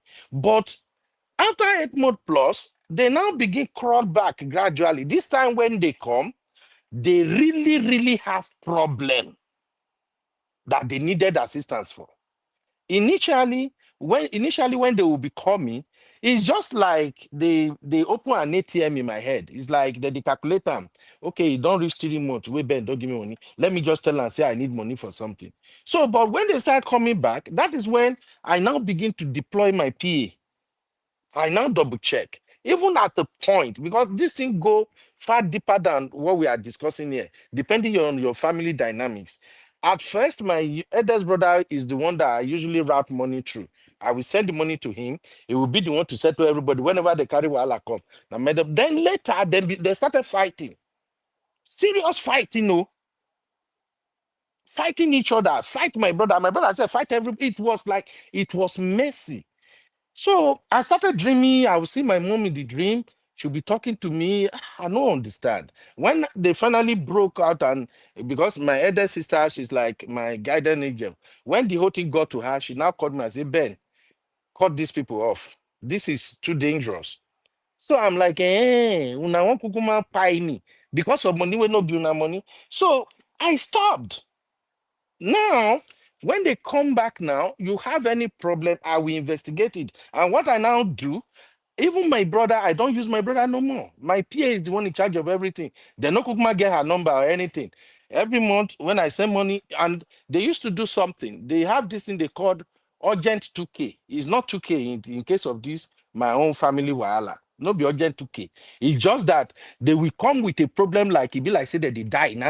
If you no solve that problem, they go die tomorrow. So I now establish one thing. If you need help for anything, if that thing is 3 months away, tell me now. If you come to me 1 week or 3 days, I will tell you simply, sorry, I don't have the money. Sometimes my wife will be like, it's too harsh. It's not too harsh. Good men die fast. I have to be a madman to stay alive. So your own style, you can come up with it. But you see, if you really don't know how to say no, if that you are firstborn or lastborn or whatever, some of them, they will laugh at you at the end of the day I if you mean, don't one achieve small anything. pushback. Eh? Yes. Okay. I think it's understood, but you know, in those days, before this abroad thing changed, family used to team up, sell property or sell whatever, and move one of them abroad. So Of course. when that becomes your situation, you are like a capital investment. So we shouldn't forget that. We shouldn't Well, forget that I think anyway. we need to. I think another thing we need to say too. Uncle Ben is the fourth born. Like, let's say, listen, don't listen. Ben is not the, yes, maybe among his family member, he's one of the financial, he's Pillar. comfortable, I would say, because Mm. Ben never admits that he's financial comfortable. I know him, typical behavior. But at the end He's of the the day, baby of the family. He's I the need last money. I'm born. not comfortable. he's the big, I beg and you. he's thinking the way Ben thinks is different, and he's like very stubborn to it. You think you've made someone stubborn? You guys think I'm stubborn? Like, I'm very nice. Nah, Uncle Ben is stubborn. So when you become a capital investment to the family, you own an obligation to that home, because when they were trying to put funds together to deny the family a property or whatever, and they sold it, they sold it, and you were moved abroad. Please, for the sake of God, you have rendered yourself as an investment. So So is it to the extent that you should not pay yes, because of at that it's not point, there possible. are two I things. know what There are God two things doesn't. you could do. Our There are two God things you doesn't could do do. like that. I There don't are think two our things God you does could like do that. at that point. Either you are replacing that investment that was made on you based on a particular project, or you're going to help to replicate yourself Sorry, bros. abroad. Can I I add agree. to I that? Can agree I with add to that by I saying, agree with if what you're you're not, if saying. you're when even when you're replacing it, are you Yes. replacing it with the interest because somebody sold a Exactly. pass? Hold on, somebody sold a parcel of land to fund your education, to fund your going abroad. They sold a common land. They all agreed. They sold that land. They sent you abroad. Let's say they sold the land in 1974, and Yes. then you are coming back to pay back in 1996. Does that include the value of today's property with interest? Why I'm Like a saying is, mortgage. I'm It's happy not a you mortgage. brought this issue up. I'm not saying anybody should go bear responsibility they shouldn't bear, but you see, this is the context I'm talking about. So sometimes when we come and we're talking about stuff like this, we also need to look. Sometimes the situation has created entitlements in some people, because if they hadn't sold that parcel of land, that car, that house, whatever it is they sold to send you as a community project, you wouldn't be where you are. So you owe some payback. And I hope people will understand it from that context. I I'm don't not understand. I saying, Yes, don't my understand I'm brother. though. not I don't saying, I'm understand not though. saying, I don't I'm not understand saying though. I don't you understand. don't Maybe have it's me. to, Please, you let's don't have slow to down here. understand. But the Please. You don't point is understand. this. Okay, The point is, please, can I say something? I don't, Can I I know paint my you just scenario said, very well? no, hold on. You just said that they sold a parcel of land in what year? Did anybody tell them to? No. then why Nothing did is you by force. accept? It's easy to say, did Nothing is anybody by tell them force, I to? beg. So why you that was collecting the money? Why did you collect the money? See, I eat back my time. Oh. I eat back my No, time. hold on. No, hold on. Chim has a hold on. Let me understand what you're saying. You gave you sold your land 2000 Okay, for Adama, in hold on. Let me 2000 in the explain. year Adama, I know 2000. your question. Let me explain it very well, so we don't waste time. You come from an extended family like Hey, see, Uncle Bedo, no vex. I don't come from a very large family. My family is very small, but let's use your own now. So Benno comes from a family of 21 children. And then Benno had a dream to go abroad. They sold their common land. Like, stop laughing and listen. I don't know why you're laughing. Being hysterical. did you hear the number of children they say you come from? So he knows, but not understand what I'm That's saying. not even realistic. That's He's not not even lying, realistic. no. He's Hold not on lying. now. My You see, daddy this has interje- 21 okay. children. Mhm. 21 children. Chim doesn't know this. Chim gave a very good number. That's why. Listen, But I listened to him. He said it. He mentioned said it now. He mentioned it here. I'm paying attention. I'm not just rambling. I'm listening to what people are saying. Bernard says he comes from a family of 21, and by the time he was born, some people were dead. He met at least 14. 14, yeah. I was listening. I'm not just talking from talking sake. So let me finish my point. He comes from a family of 21. He had a dream to go abroad. He didn't have money. The other 20 people agreed to sell a common owned property to fund his going abroad. And then you get there and you say, did I ask them? Sorry, the thunder that will fire that person when they decide to fire you is not Yes, in this world. No. Why are you saying did you ask? Why are you saying the thunder? How can you say did you ask them that question? What kind of insensitivity is that? What I'm saying that you shouldn't the fact die. of the matter is most people. Hold on. Can I finish? Then you go on. Yeah, please. because I've been quiet listening. Okay, Now I want make to your talk. point, Anna. Make your point then. Don't interject. Never interjected when you were talking. I take exceptions to that.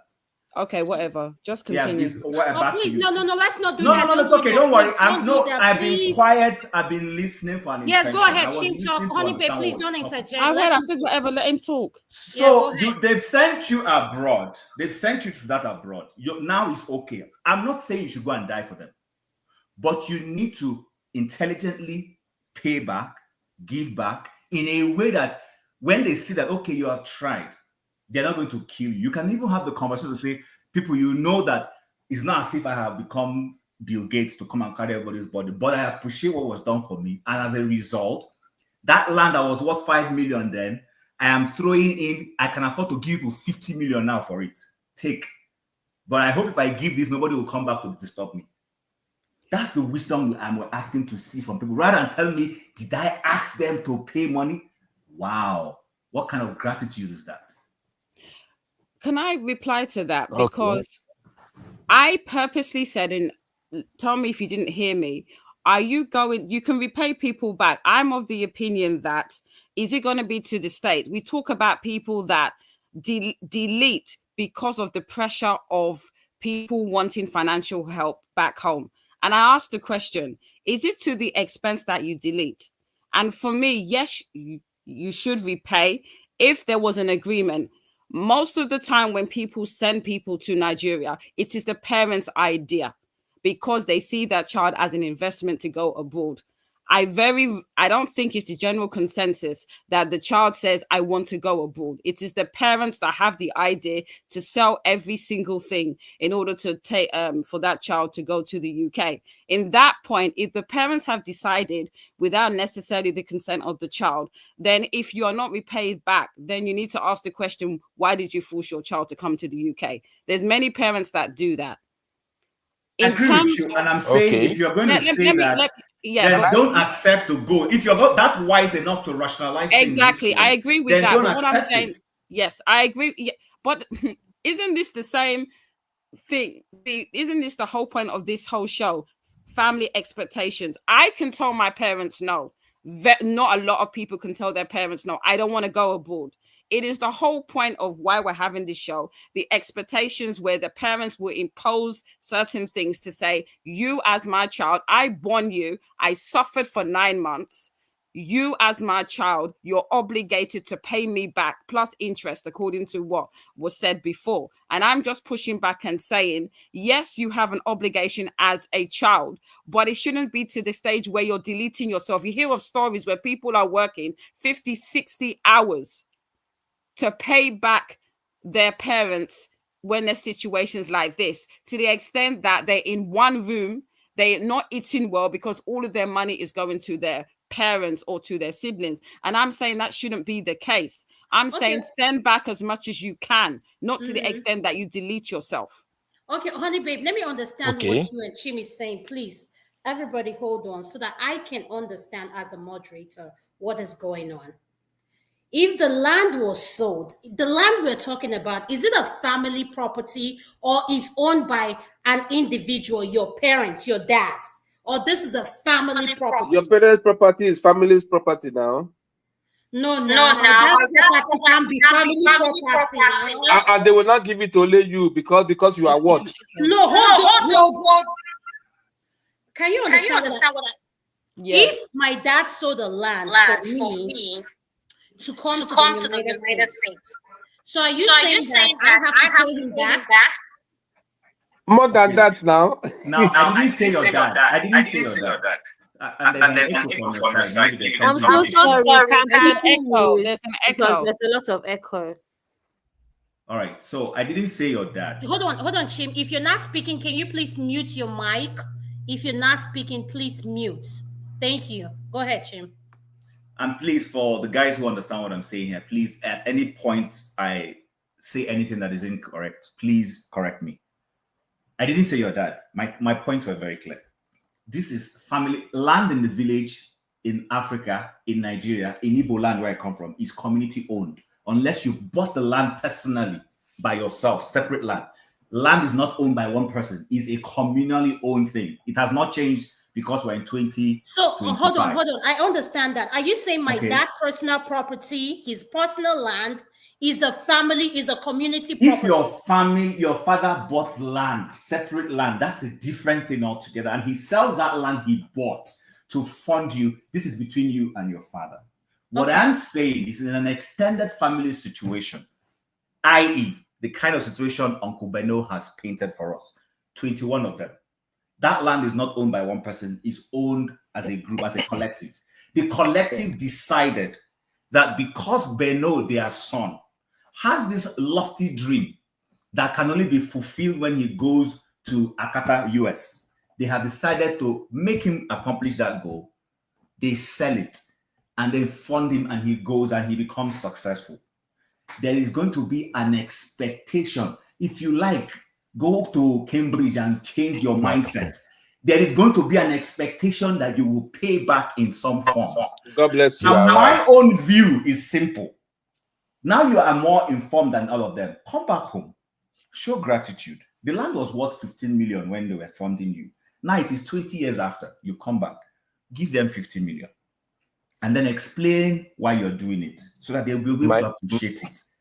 I don't know if I'm saying anything wrong here. My brother, I get what you're saying. I get what you're saying. It makes sense. If I can come in, please. You guys, See, why are we my even brother- arguing over this? Before you come in, Wait, No, we're not arguing. Adanma is white. Answer. Adanma is white. That's why he's not understanding. My brother, if I can come in, please. What I think that was Mr. Chim, right?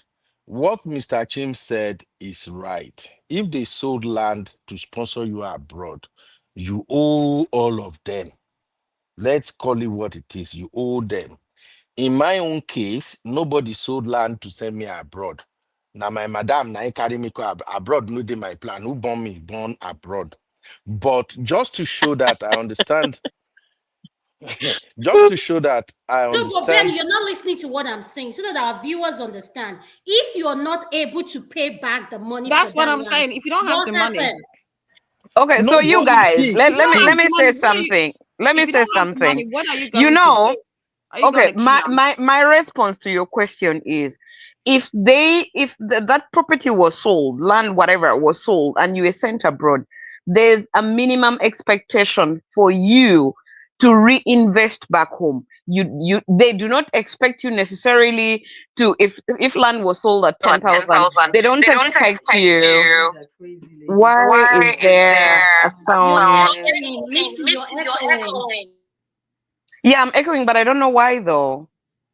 Because Now I have only one device on. Now you're better. Okay, so they don't expect you to give them back $20,000 just because they sent you with $10,000, but they expect you to take care of lots of expenses within the family, you know, including tuition, somebody's unwell, something is happening. That is how you are actually going to pay back.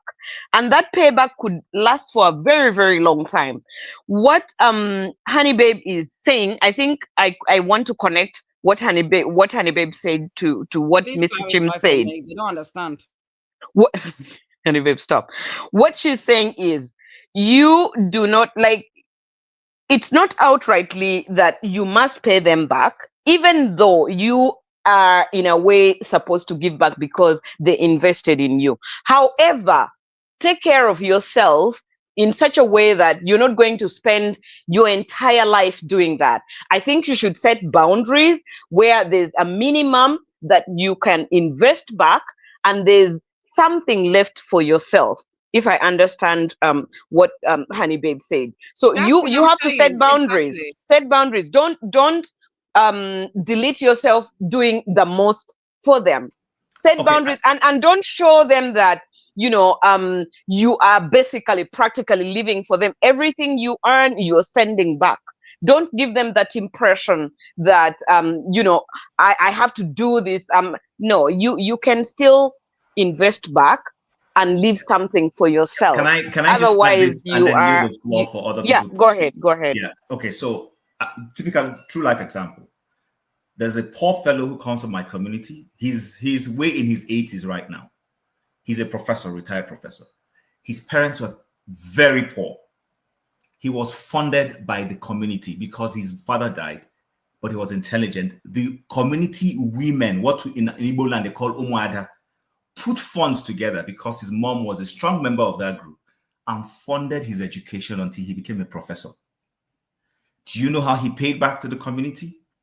When he became a professor, he set up an endowment to train people. At that point, he doesn't need to start giving people penny pie, go to every family and give. But he felt a sense I need to give back to this community that enabled me to accomplish my dreams. What I'm against is when you know stuff like this was done for you, then because now you have inherited the so-called white man's mindset, you now start telling me, I don't owe anybody anything. After, did I beg people to come and fund me? No, you can't do that. That's the point I'm making. I'm not saying you have to necessarily that's taking every family, giving them 2K. No, you need to look for an intelligent way to give back. Yeah, and I think we all understand that and we appreciate that. So everybody has a different way of giving back. But I think what that professor did was the best thing to do under the circumstances. All right, Ben, have All you right. finished your Adanma, sorry, before, I minutes? don't know. Whenever I speak like this, everywhere go just catch fire. Wait till they Yeah, happen. because you know what you're doing. What am I doing? You know what you're doing. Ben. Hey, wow. Okay. Yes, so Ben, what? Yes, it's not true. mind yourself. No So baton. Ben, can you finish what you're saying Okay. so Let that me go after Ben. I'll wait after Ben. So what Ben, I'm saying is I'm giving you no more than 2 minutes, and I'm timing you because if I leave Mudano. you talk from now till Monday, so I'm timing you 2 minutes. Mudano. Okay. What I'm just saying is that you have to be strategic when you want to give back. In my own case, nobody said land to send me to abroad.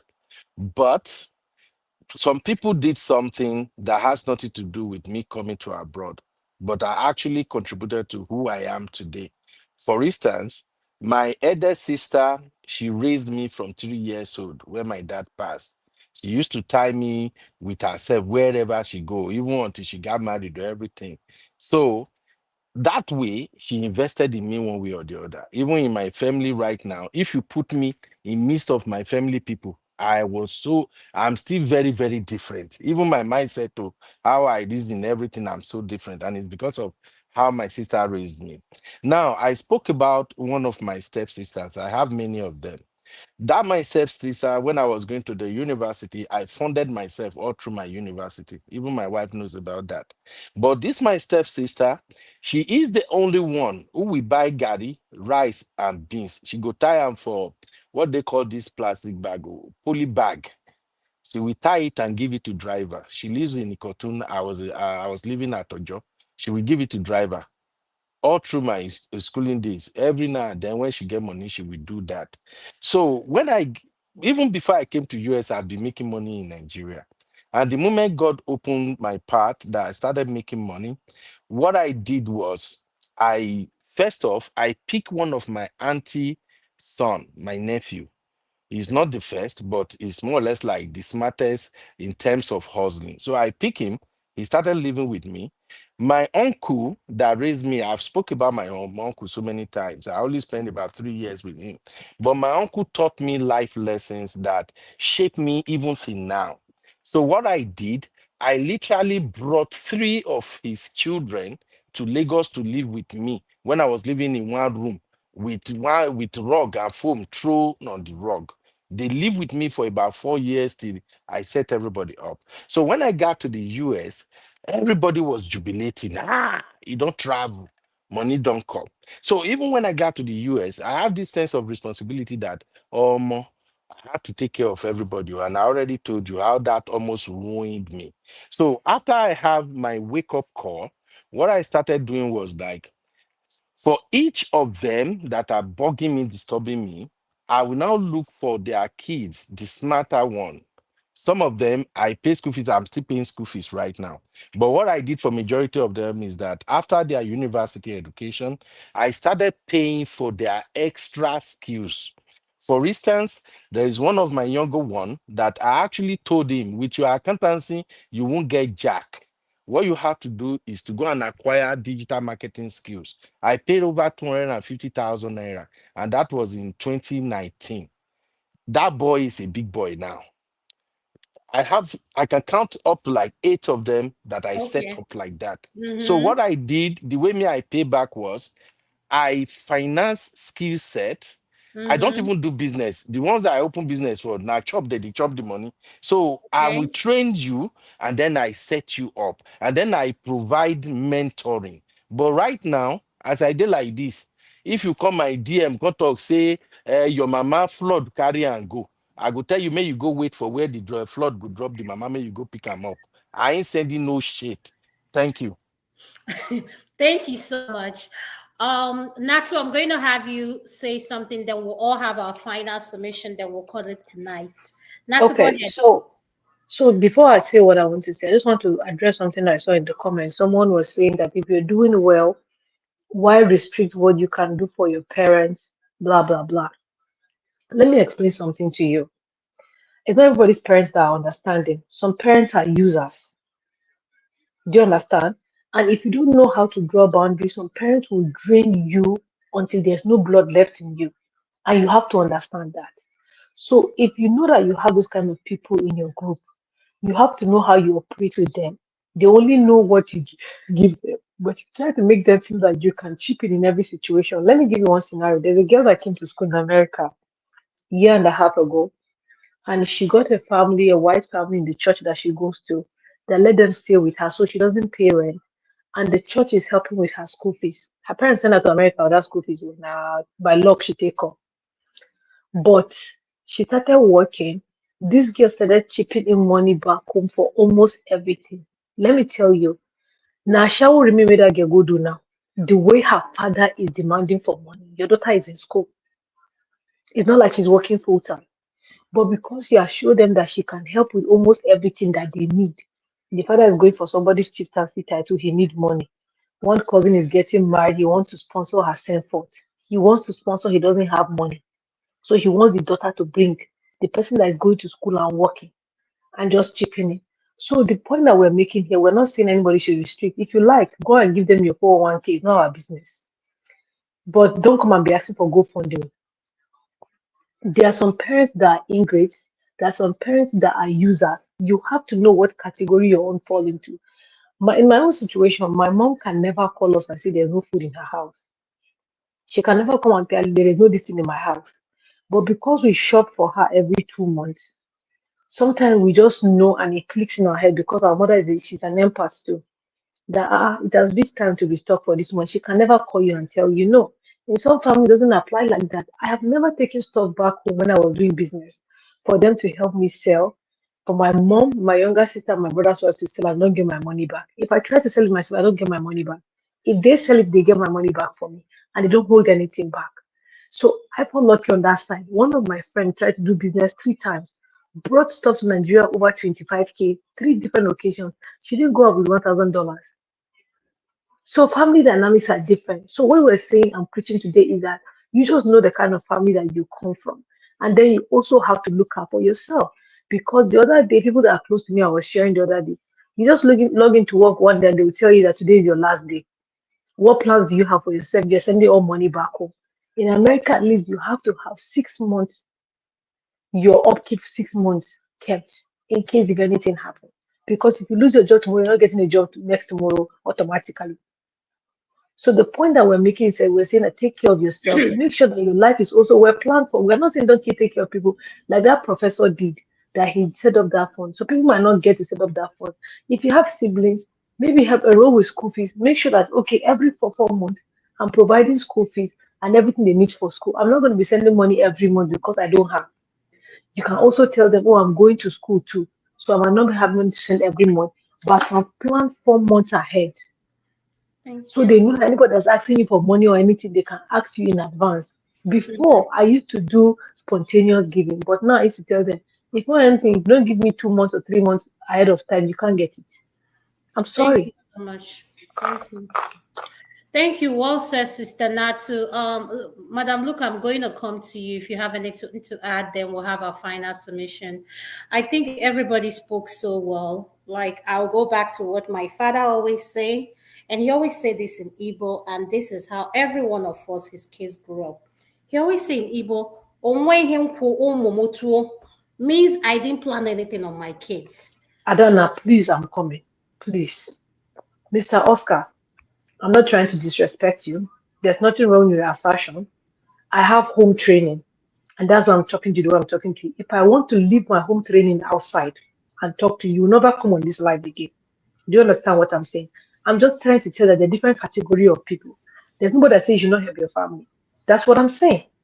But if Yeah. comprehension is a problem for you, Why well, are you you might need another to platform. me tonight? Please, no.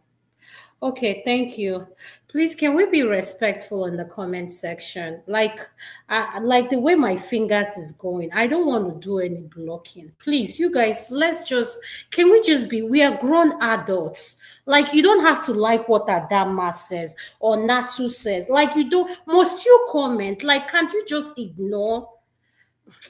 Well, like I was saying, my dad always say I didn't plan anything on my kids, and not to just made a statement. I've always said this to people. See, these kids, if you can't plan on your own, maybe it's my mindset. Or listen, at the end of the day, let's just learn to take care of ourselves first before taking care of someone else. And yes, we do have some parents who are like entitled, including siblings. So please, you know your situation better than I do. My situation is not your situation. But like I always say, children know their parents, parents should know their children. Plan accordingly. So my parents know Adanma. Adanma knows our parents. So we understand each other. It works like that for me. So at the end of the day, please, whatever you're doing, please take care of yourself. You good see, Dr. Adama Mike don't come out. You think say my mic don't come out? I can hear you well. I can hear you. Madam, look, what do you have to add to this? I know you say you're about to go to bed, so let's do that. Do you have anything more to add before we have our final submission? Madam Luke, are you there? Yes, I'm here. What were we talking about, please? Oh, you don't when you wrote this, I ignored. Please, we are talking about all of the above. How can we do better? That's what we are talking about. Okay, how can we do better? Mm-hmm. They say Yes, ma'am. man proposes, God disposes. Number one, when you bring a child into this world, you have your duty. You are bound by duty to get that child up to the position where the child can stand on his feet or her feet. That is number one. Because we all know minors cannot fend for themselves. What are the basics? The basics are such that you have to go be at least 18 to be able to fly out of your parents' house. Are Nigerian parents doing that? On the long run, I would say no. They are not. So how do they expect the children to fend for themselves? Number two, can the parents afford to do that? So that let's just take away the fact that they have too many children and they're burdened that they can't take care of it. Okay, even if they have only one, can a Nigerian, under the economic climate now, what kind of salary can those poverty-stricken parents use to even train that one child? Given that the poverty level is such that many, I would say 2/3 of the people in Nigeria earn less than 100,000 naira. Where in the world, what, I'm just trying to set a scenario where to say, how can we do better? And I'm trying to find the root cause of all the problems we're having here. And I'm going to go back to the fact that we have an economically decayed society where my father, I kept telling you, my father retired at 39 because it got to the point where it was either he went to work or he had to leave his children at home. And leaving his children at home was not an option. You don't have too many men like that.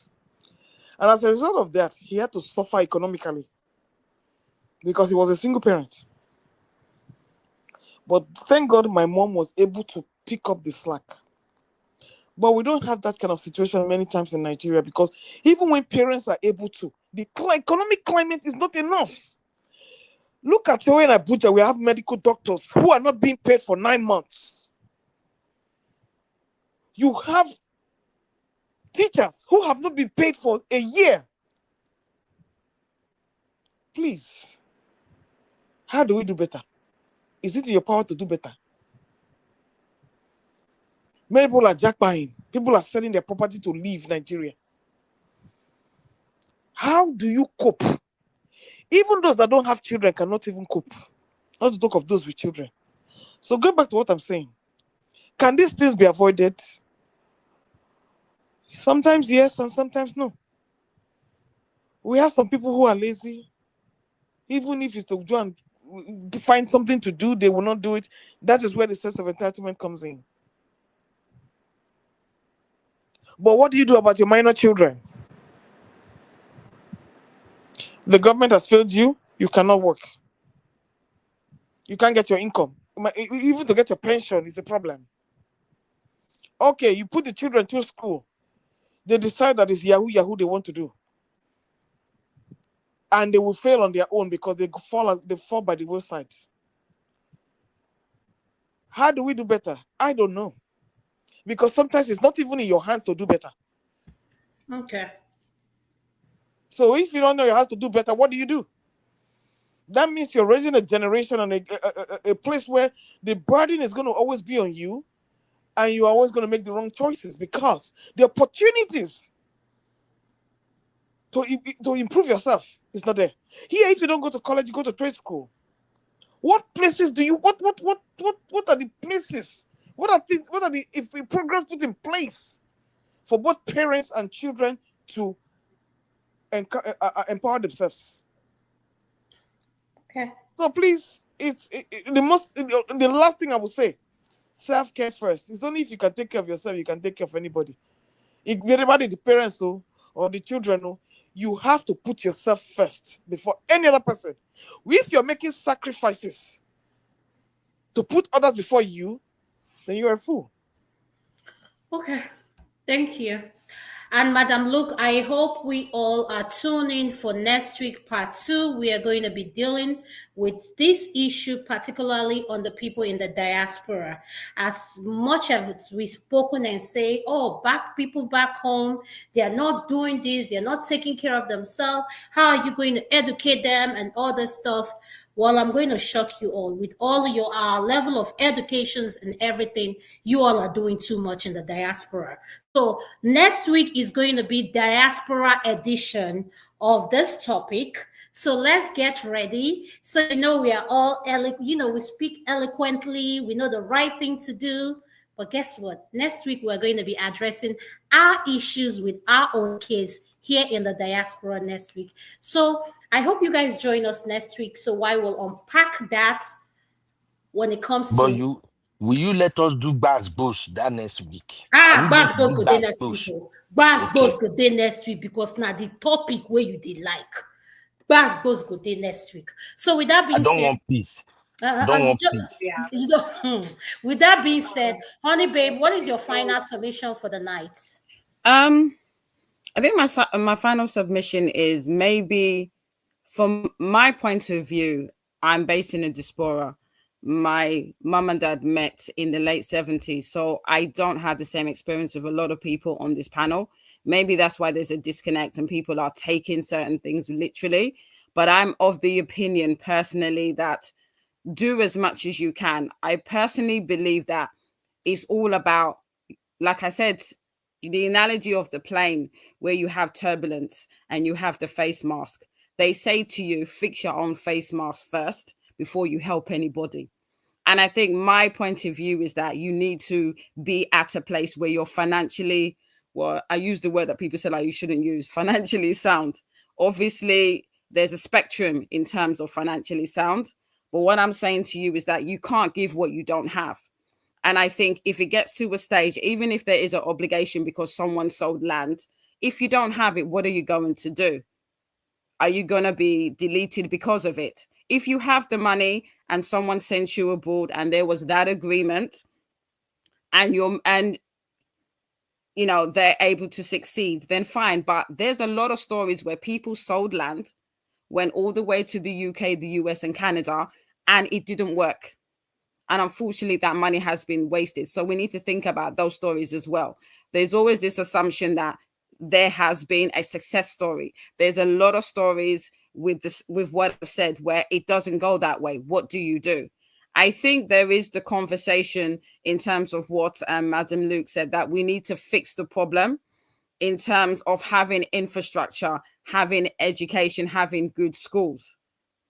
That needs to be looked at as well. But I'm of the opinion that from, even thinking about what Abby said in terms of that, I know she doesn't say it in a negative way, but because there's her as being a firstborn, and when she mentioned anxiety, it really hit me because I've been through that, but that has got nothing to do with pressures. That's been other stuff. So it can be very dangerous where we're all saying you're obligated, you're obligated, you're obligated. We need to think about you as a whole person and you as in terms of your mental health. And if it gets to a stage where there's so much pressure because you're obligated, quote unquote, you really need to check yourself because you don't want to be 6 feet under or in a mental asylum or have issues with your mental health, all because you're obligated, or the black tax and everything. So I think that's something to be really looked at. And maybe people can say to me that, oh, I don't understand. I don't personally understand because a lot of it doesn't impact me. Like I said, I was born and brought up in the UK, all of my siblings. And like I said, my parents are very, my dad, as you know, got his own stuff. But my mum, as you know, she's got good investments. She's married again. Her husband has got a great pension. So she doesn't have that. Everything, she has investments in place. She has things in trust. I know I'm going to inherit property from her and her husband. So I'm in a good place. But I know not everyone's Remember me, like that. Sorry, I'm in a good place because my mum luckily educated herself financially. And that was help from us because obviously I work in investment banking. So I was able to advise her to get a good financial advisor. I know not everybody's in the same situation as me, but I'm just trying to say, do as much as you can. No more, no less. And like I said, you can't give what you don't have. And I personally believe your mental health is very, very important. Don't allow anyone to pressure you just because they're family to give what you don't have. So that's just the end of my summation. Thank you. Thank you. Thank you. If you finish your summation, could you please exit so that way I don't have to remove you? Femo, your next. What is your final summation, bro? Okay, so because you also played that second video that we didn't necessarily. You see how they just ignore it? It's Ben. It's Ben that I'll blame it on. But leave it. Just act like if you want to pick back that on your final summation, go ahead. You already blamed him on my behalf. I was gonna start that way, but in any case, in a way, it kind of still ties to what we're talking about. So like I just felt like the lady, for example, speaks to what a lot of Africans or Nigerians would be wise to want to actually pay attention to. As much as a lot of us, if not everyone, desires to have kids, you also want to be honest with yourself that we live in a different age where hopefully people are a lot more enlightened enough to realize that it's not just about them now. Because whilst it could be relative when it comes to how much money is enough money, however, I remember once when I'll use something that's personal to me. I remember once when my elder sister got pissed with the last of my sisters about having too many kids. I mean, she ended up with three, but at some point, she had a miscarriage, and that was when she really got pissed off. Like, what's wrong with you guys? Like, it wasn't even as if they were the most financially buoyant ever. I mean, they're not necessarily suffering, but there's this thing about you want to take care of the number of you want to have the number of kids that you can take care of, and if you're being honest with yourself, when you even look at the indices of how much it takes to raise a child, again, you don't necessarily have to be the richest person in on earth. However, when you bring a child to earth, the child did not ask to be born. So you want to be careful that, and I know things happen sometimes. Things happen. I mean, the myriads of stories of people that were doing pretty well, and all of a sudden, I mean, I'm not even talking about that. But even when we do go that route, that doesn't necessarily. I mean, I'm not advocating. I'm not trying to control people's lives. But again, you don't want to like start heading kids around like chickens. This is not like the year 1960 when people could claim ignorance, or like Madam Luke said earlier. It's not like people are necessarily going to farms like it used to be in the olden days. So I guess finally, I think again, one wants to think about himself, himself or herself, their sanity, their mental health, very important. And again, ultimately, you want to like not out of selfishness, you got to take care of yourself first. Thank you so much, Femi. I appreciate it.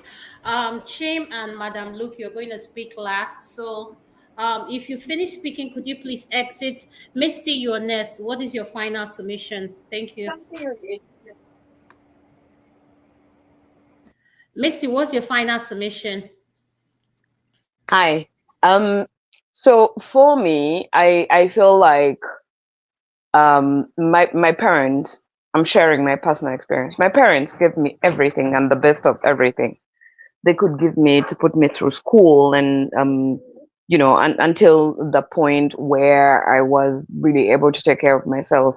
And I feel like I have felt and cannot forget that I have to take care of my parents, and that is because of the relationship I've had with my parents. My mom, unfortunately, like I mentioned earlier, she's not here, but I have had to do everything to make sure that she's okay, my dad is okay, and stuff like that.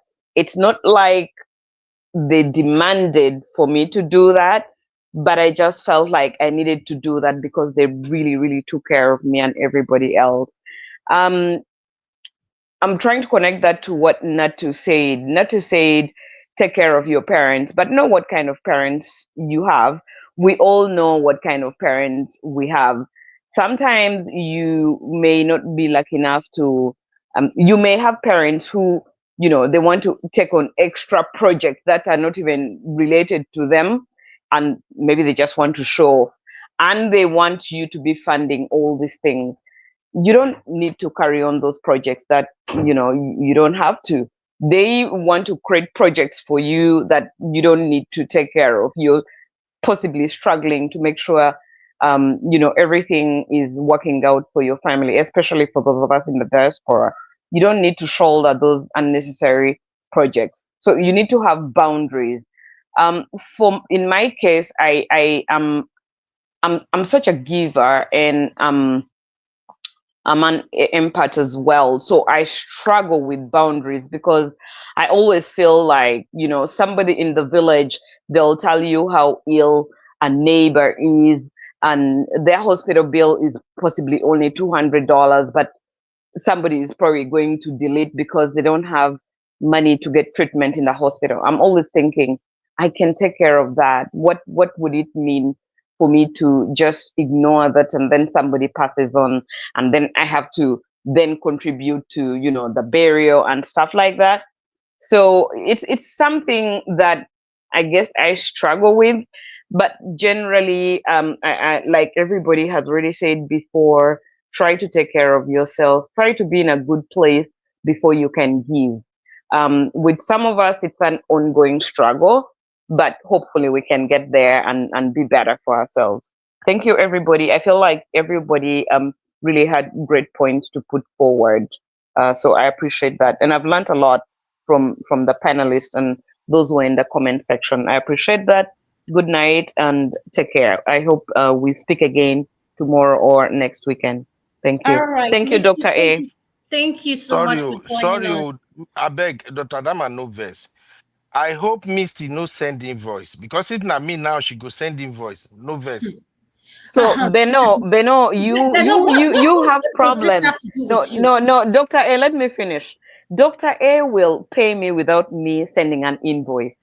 For you, you Drop have a the problem mic. with me. You preempt me not to get my payments and all of these things. I don't need to remind Dr. A about the invoice. She'll just send me the payment. Isn't that a beautiful thing? Uncle Miss, Beno, you'll be all I love right. Love you guys too. you. Good Thank night. Take you care, so much. Have a everyone. good Bye night. bye. You too. Good Abby, night. what is your final submission? Hi. Abby, sorry, eh? This time is not friendly where you are, but it's okay. It is well. I know you're doing it for love. I love you too. Love you. Anyway, I would say the first thing is to acknowledge your limits. You need to be very honest with yourself. There's absolutely no point pushing yourself to your absolute limits. It's just not worth it, even for the people that are dependent on you. They need you to be alive to do the little that you can.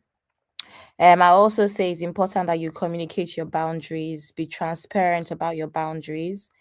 You just never know. I know there's families that just don't want to hear that you can't help, but I think you're better off communicating your boundaries. I have this weird situation that happened with an ex of mine where obviously for my own selfish interests, I felt like a good idea because he's the breadwinner of his family. I felt like a good idea would have been to create something that would remit money to his family. So luckily his family live in quite a prominent, one of those old money kind of situations, but the money has finished. So they live in a prominent area of Lagos, and and we figured that they have a lot of space in their compound. So I thought I came up with a brilliant idea for them to build a couple self-con um or studio flats, and within the premises we found a way to have like a separate entrance way, all of that stuff. And at the time, this was a couple years ago, at the time when the surveyor came, they told us that it would be around 2.5 million naira every year. So, and they said they could build three of them. And, so I did the math and I thought to myself, for a family that doesn't, they're retired, they don't need much else besides just things for electricity because they own the house, so they don't need rent. So 7.5 million naira across the year, divided by 12 will go a long way for what they wanted. Because at this point, I'm trying to build a family with this person. It makes sense for your family to be slightly independent so that at least what we would have to do, since we're going to be having our own kids, is just presents and extra if needed, but not that their daily expenses or their monthly expenses, wouldn't be available to them. And it turned out that they were not very happy about that because it kind of got relayed in a bad way. So again, I say this to say that sometimes you might have to create a long-term goal just to relieve yourself slightly. That is what I thought at the time was the smart thing to do. And quite frankly, I would do it again if I ever found myself in that situation. Create something that can, if you have the money, at the time, this particular guy used to get money in bulk, like come from contracts and stuff. So he could spare, for instance, like $50,000 to start the contract because that's how we got money. So my mentality was, instead of spending this money on certain things, how about you do this now so that you can relieve yourself long term? So I would say that's also something that can be explored if you have money, and do something that can create a business to give back to these people rather than having to, put that pressure on yourself on a regular basis, and then know that anything else you give them is just extra or presents or, Merry Christmas, Happy Birthday kind of thing. So that's what I have to say. Thank you, my darling. Have a good night, okay? Good night, everybody. Thanks for having Holla. me. All right, I will talk to you later. I love you. Nighty nighty.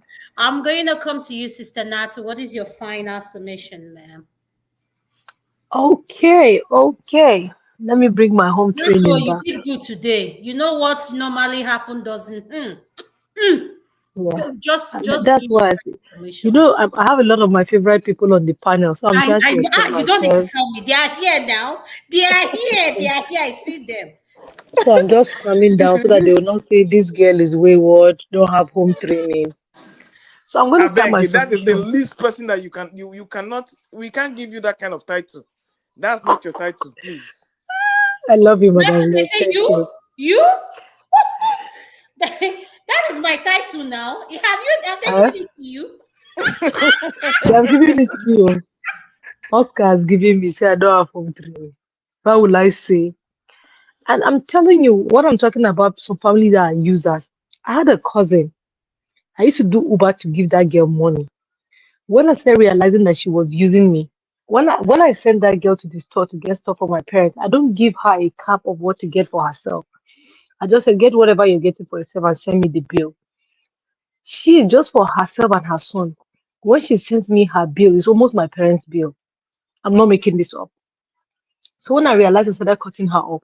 What did she say? She said that if she's sick or something happen, I don't give her money, that she'll pray to God. God will send somebody to give her. And she said to me, charity begins at home because I'm running a foundation. So that means that if I'm running a foundation, that I have money to give people, or I have money to do foundation, I have money to give people.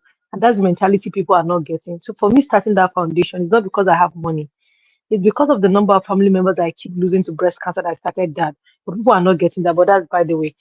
So I'm going to start my submission by using Uber as an example. If you have a car and you're an Uber driver, sorry, and you use that Uber to get money to send to your people, there are some of the things that you have to consider, because you have to consider what kind of car you have.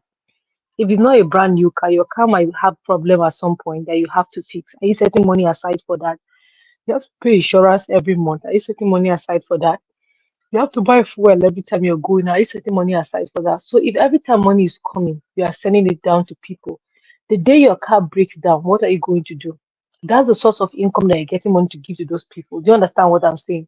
So you have to be able to maintain and be fueling that source of income that you're having. So if you are working and you have a 9 to 5, and you are the source of the income that you're getting and giving to those people, you have to make sure that you are always in good shape to be able to keep up to that commitment that you're doing. But if you feel that you have to keep working like Jackie every day just because you have to please people, you're up for a long run. I'm telling you that. And I'm sharing this experience because my dad has been through that. My dad has lived his life taking care of his kids and his siblings and his nephews and nieces. But when he retired and when the chips went down, there was no money. He was left with just his kids. I'm telling you that that thing lives rent free in my head. It's still, I'm finding a way to forgive those people, but I don't know. God will help me. So that's the point that I'm making when I keep saying that you have to know the category of people that you're working with. Some people are just users. Some people, I have one auntie that doesn't know that my mom get allowance every month. She knows that we take care of our parents. But every time she asks my mom for money, and my mom says I don't have, she'll now come and message me and say, Nash, it's like your mommy is broke. I'll just be laughing because that's not her business. She probably didn't know I just sent my mom the money last week. My mom has money but doesn't have money to give her for what she wants, and that's not what she's not getting. So the point I'm saying that you have to take care of yourself. You have to follow that source of income. If you are the source of income, you have to make sure you take care of yourself. Make sure you eat right. do your exercise, take care of yourself, buy the necessary things that you need to buy so that you can keep working and keep helping those people. You also have to set boundaries like other people have talked about. You have to do investment for the long run. It's not everybody that you set up business for in your family. There's some people that set up business, they spend the money. Some people are good with salary. So if you want to say that, okay, every 3, 4 months, I'm going to give this person this amount, that's fine. I'm going to take care of the person's child's school fees, that's fine. But if you want to say that you want to be an ATM machine, everyday ATM machine, well, we are praying for you. So that doesn't amount to lack of home training if you're not able to do that or you're able to set boundaries. Because I think one thing that we Africans have problems in setting boundaries. And when Misty was talking, I think I fall in the same category with Misty because I'm telling you, I'm a retired MPAD. I just got baptized this year and I collected my baptism certificate. So people are having problem dealing with it. But Wahala, that wahala. yes, I've been baptized, Uncle Ben. I'm telling you now, I have every yep. Every month I know what I once I reach that, that's it. I just say I don't have, and people get shocked when I say I don't have. And then let me end up this by saying, before now, every year I used to make a minimum of 50 birthday cakes for nephews and nieces and cousins because I'm heavy on birthdays. I'm not joking. Every year, minimum 50 birthday cakes I used to order. But this year, I think I did only like 3 or 4 so far, or maybe 5. That's the maximum, and that's it for the year. Okay, for my mom coming August 25th, and that's it. We're done. So, like, you have to learn to, like, and I'm going to be 43 this year, so I don't even have time no more. Do you understand what I'm saying? So, that's just the point I'm making. You have to take care of yourself.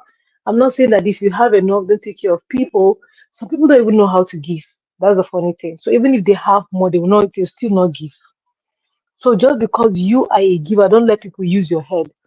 There's one thing that people that have been using with me in the past that I woke up to. So because they know that like I'm a TTC, if they want me to contribute something that has to do with kids, they'll be using that. Oh, you know this person's child is doing this thing. I want you to contribute it so that God will remember you. Oh, we're having children's stuff in our church. My cousin said I should buy chairs so that every child that sits on the chair. It was after I bought the chairs that I remembered. I'm like, Nati, what did you do? Do you understand what I'm saying? So people coming here to come and say that when you have enough, what is wrong in helping others? Y'all can talk for all you want. I remember I got to work one day and they told me that, oh, today is going to be your last day. What if I didn't plan for that? Or maybe I don't have a husband that will give me money. Do you understand what I'm saying? So y'all can say what you want. With my lack of home training, I'm gonna be good. But I love all of you. Peace out, Chim. Have a good weekend, bro. Ben. But look, your girl remains loyal. Have a good Love you, weekend. sis. Sada, I love you. Love you, sis. Not to. All right, Love thank you, you Natu. Good too. night. Have a Love, good good night. night. Uncle Ben, what is your submission? Hmm. Hmm. Everybody have spoken well. Why you dey do Dr. Adana? I just Okay. said, something was on my throat. I had to drink water. Drink the water. Drink Don Pedro. Well, everybody has spoken very well. What I would just say as my last submission is this: help people when you can, but don't do that at the detriment of your family. I will just speak to my brothers. I'm not a firstborn, but I'm a lastborn. So pardon me, but let me just speak to my brother for my submission. Help people back home. If God put it in your heart to help and you have the capacity and ability to help. But please don't do too much that your own immediate family will be the one to suffer for it. I see this mistake a lot. A lot of people are so into, oh, let me impress them at home, let me do this, let me do that. And then when you look at their life here in the diaspora, it's a mess.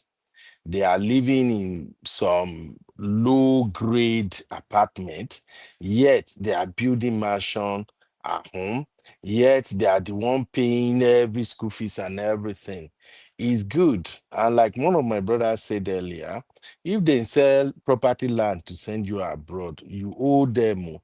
If you no do for them, they go buy you, they will unalive you. But please, before you start sending all your money home, trying to please everybody, ask yourself, is my family doing well where I live? So please take care of your family where you live first. Don't go overboard. If based on your income, all you can afford to spare every month is $300, just do that. But first of all, are your children okay here? Is your wife okay here? Or are you settling your family so much that your wife is the one who is carrying the burden here in abroad?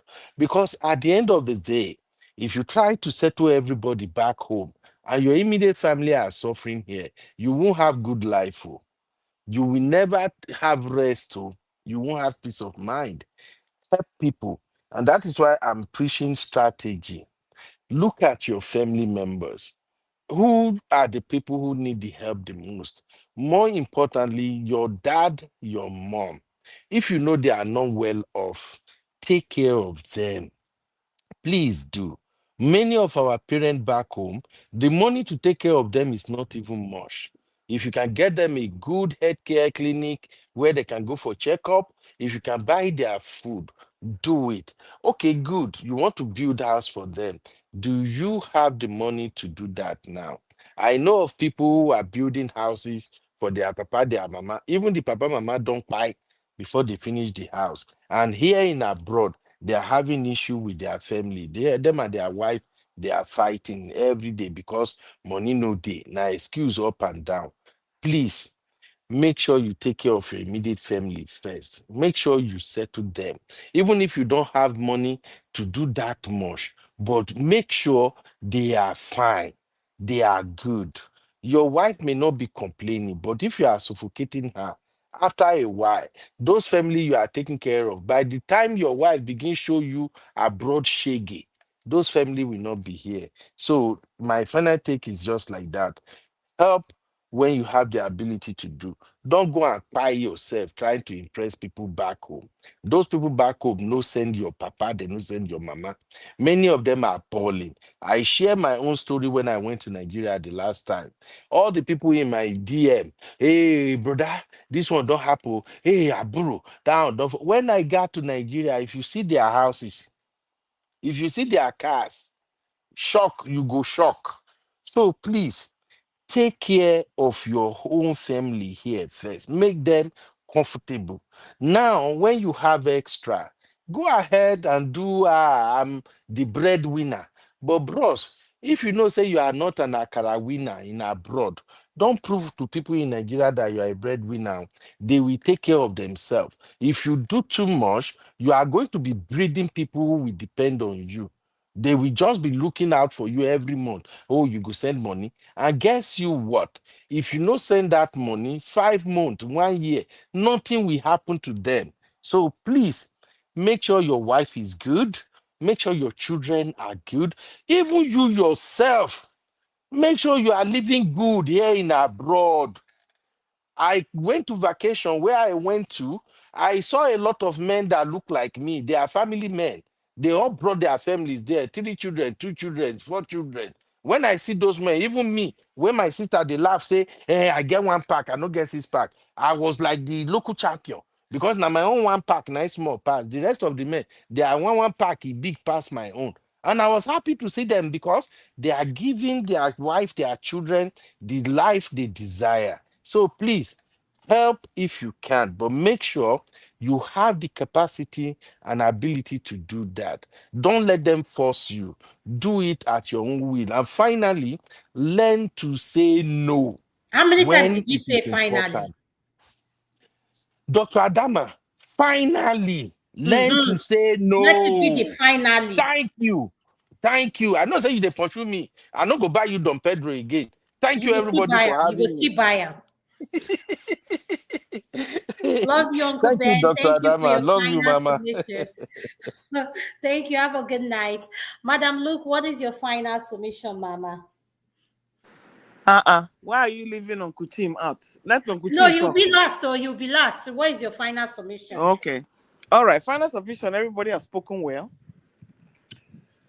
You know, like I said, we have been talking about people who are unburdened. Firstborn or middleborn or secondborn, or if you have a burden, you have a burden. So it's not necessarily the firstborn because usually most firstborns now are not even able to. So the fact that they're firstborns, it doesn't necessarily default to them that they are the ones carrying the burden. It only defaults to whoever is the strongest in the family, either an Adao or the first daughter or the middle child, is whoever is stronger. And usually the burden is usually too much for one person. So I always advocate a collaboration of the family members, like Mr. Chim said.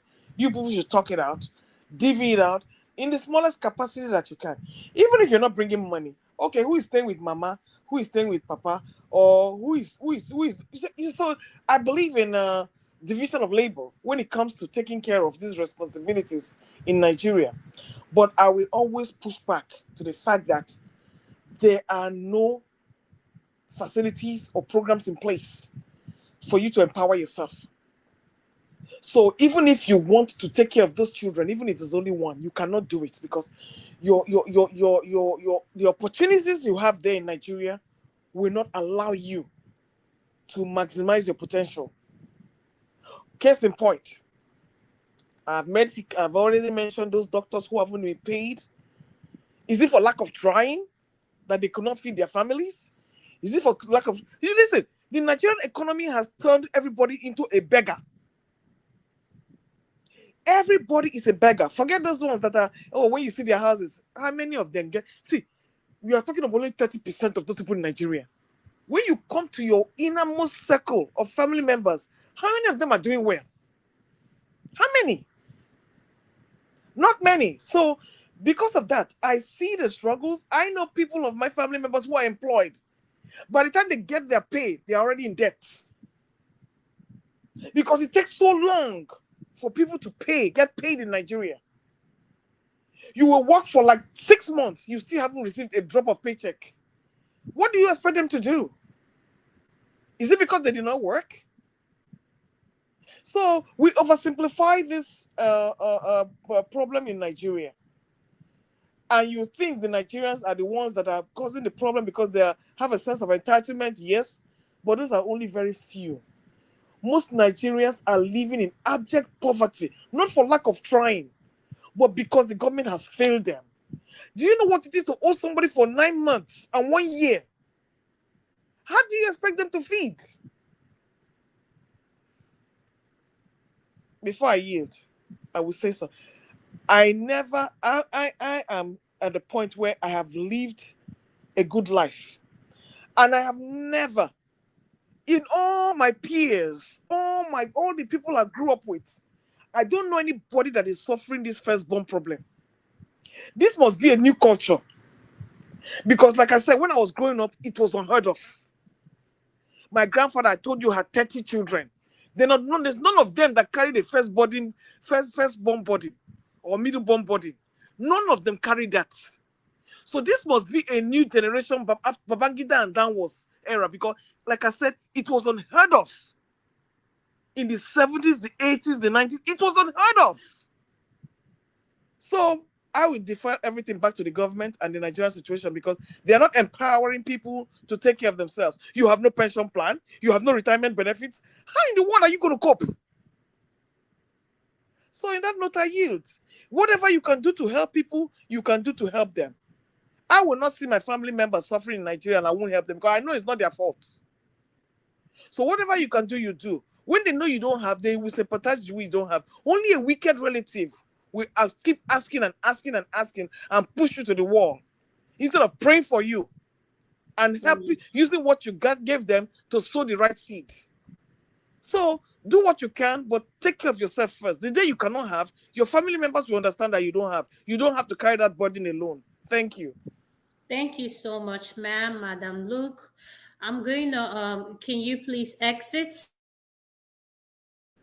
Good night, everybody. Love you much. Good night, Madam Luke. Chim, what is your final submission? Okay, thank you. It's difficult to know where to start on, and since especially I didn't start with you guys, which is why I wanted to listen first. But I will simply say to each how it pans out and works for them. I don't think there's anything to fight or struggle over. Everybody has a peculiar situation. We all come from different homes. There are people who from the onset. I'm very high on this. Your parents trained you to be independent, take care of yourself, drummed it into your ears, don't depend on your siblings. It has worked out for you. That's beautiful. There's nothing wrong in it. But there are also other homes where they were trained to support each other. There was an emphasis on have each other's back. And I'm not saying have each other's back as just comment. Have each other's back. It also worked for them. I guess for me, where like Madam Luke said, and that's one thing she said that I picked out and I agree with. There are people who may just not be understanding at all. They will be grab it, always asking. Their asking for help would never end. At that point, when you have identified such people, it's always okay to say no to them. I am very lucky.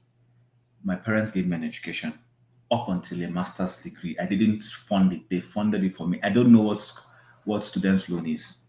I only came to this abroad to know what that is student's loan. I don't have a problem with it, but my parents funded my education. I saw my parents sell things that they felt they didn't need when they needed extra cash to pump into my education. So to that degree, I do not just owe them an obligation. I will do it breaking my back until the day they go 6 feet, as the Lord calls them. I will do it. It's only if I don't have that I will not do it. But that being said, doesn't mean I haven't said no to my own parents. I have had causes to say no to them. For instance, your friend in Nigeria is asking you to please come to his event. He's insisting that you should follow him, that he's doing one event in his village, in his country home. And then you're calling me in abroad to fund that trip. I won't fund it. Let that friend, if he thinks you are so critical, he knows you're a retiree, let him pay for you to go for that event. Otherwise, stay in Lagos, in your house, or stay wherever it is you live. I won't fund it. And in such instances, I have stood my ground and told my father, sorry, I won't give you money for this. Let that person fund this trip. I don't see the need. However, I am of the opinion that when people have been good to you, whether it is a community or it is just some family members like we expressed earlier, however it was, and they helped you accomplish a dream. While I don't want to use the word you're indebted, I think one good turn deserves another. You should be considerate enough to say, I'm that cow that has no tail, and God drove away flies for me. You should, in return, look for a way. Hopefully, you're intelligent enough and well educated to be able to say, you know what, while I can't carry the burden of everybody, but I can set up something that would not necessarily take my entire blood away, that would help the community or that family. I think it's worth doing that. I do not subscribe that because one person is the alpha and omega in a family, if there's anything like that, then that person should die carrying a burden of treating everybody. I don't subscribe to that. But I agree and I believe that if you are a living light in a family, you can look for a way to help pull others. Actually, the more people you're able to pull out of poverty, it will help reduce the poverty level you're spreading amongst yourself. And how is that possible? If you're well informed, you can call a meeting of your family or a meeting of the group or whatever it is you want to call it and say, listen, I don't want us to spread poverty. I'm one person. If all of you depend on me, this so-called wealth that you see today might diminish and there'll be nothing. But you know what? Can we go into an agreement where if I pop one popcorn, the other popcorn will pop the next popcorn, the other popcorn will pop the next popcorn. And that way we can start rebasing things and avoid a situation where poverty is just glowingly evident amongst us. It works. I will agree to the person, I don't remember who it was, who said it's all about communication. It is the problem is when we are not properly communicating. That said, however we try to put it, there will still be people who will be selfish. There will still be people who will be naive. I'm not ignorant or foolish to think that after we have had this conversation here today, there won't be people who will still do the wrong thing. That is the way society runs. However, I believe we have been able to inform people, those who don't know, on how best to go about trying to do some of these things. At this point, I think we've had an interesting conversation. It's not a do or die affair. Nobody's conversation is going to change the world tomorrow. Not even whatever I think I have said here. People will still do what they think they need to do. With that, I want to thank you for running the show and I say good night to everyone. Thank you. I just want to say good night to everyone. Thank you to all the panelists that came in. I want to thank Madam Luke, Chim, Honey Babe, Misty, Uncle Ben, Abby, and Mr. Obe, Revolution, John Abba. I don't think I missed anyone, but if I missed calling your name, I'm sorry. I really appreciate everyone's contribution on today's topic. And like I said, next week we're going to have part 2 of this topic, focusing mainly on the African parents here in the diaspora. So hopefully you guys will join us next week. By the end of the day, please learn to take care of yourself first before taking care of any other person. And your mental health is important because you can only give what you have. Thank you. With that being said, have a good night. Mm-hmm.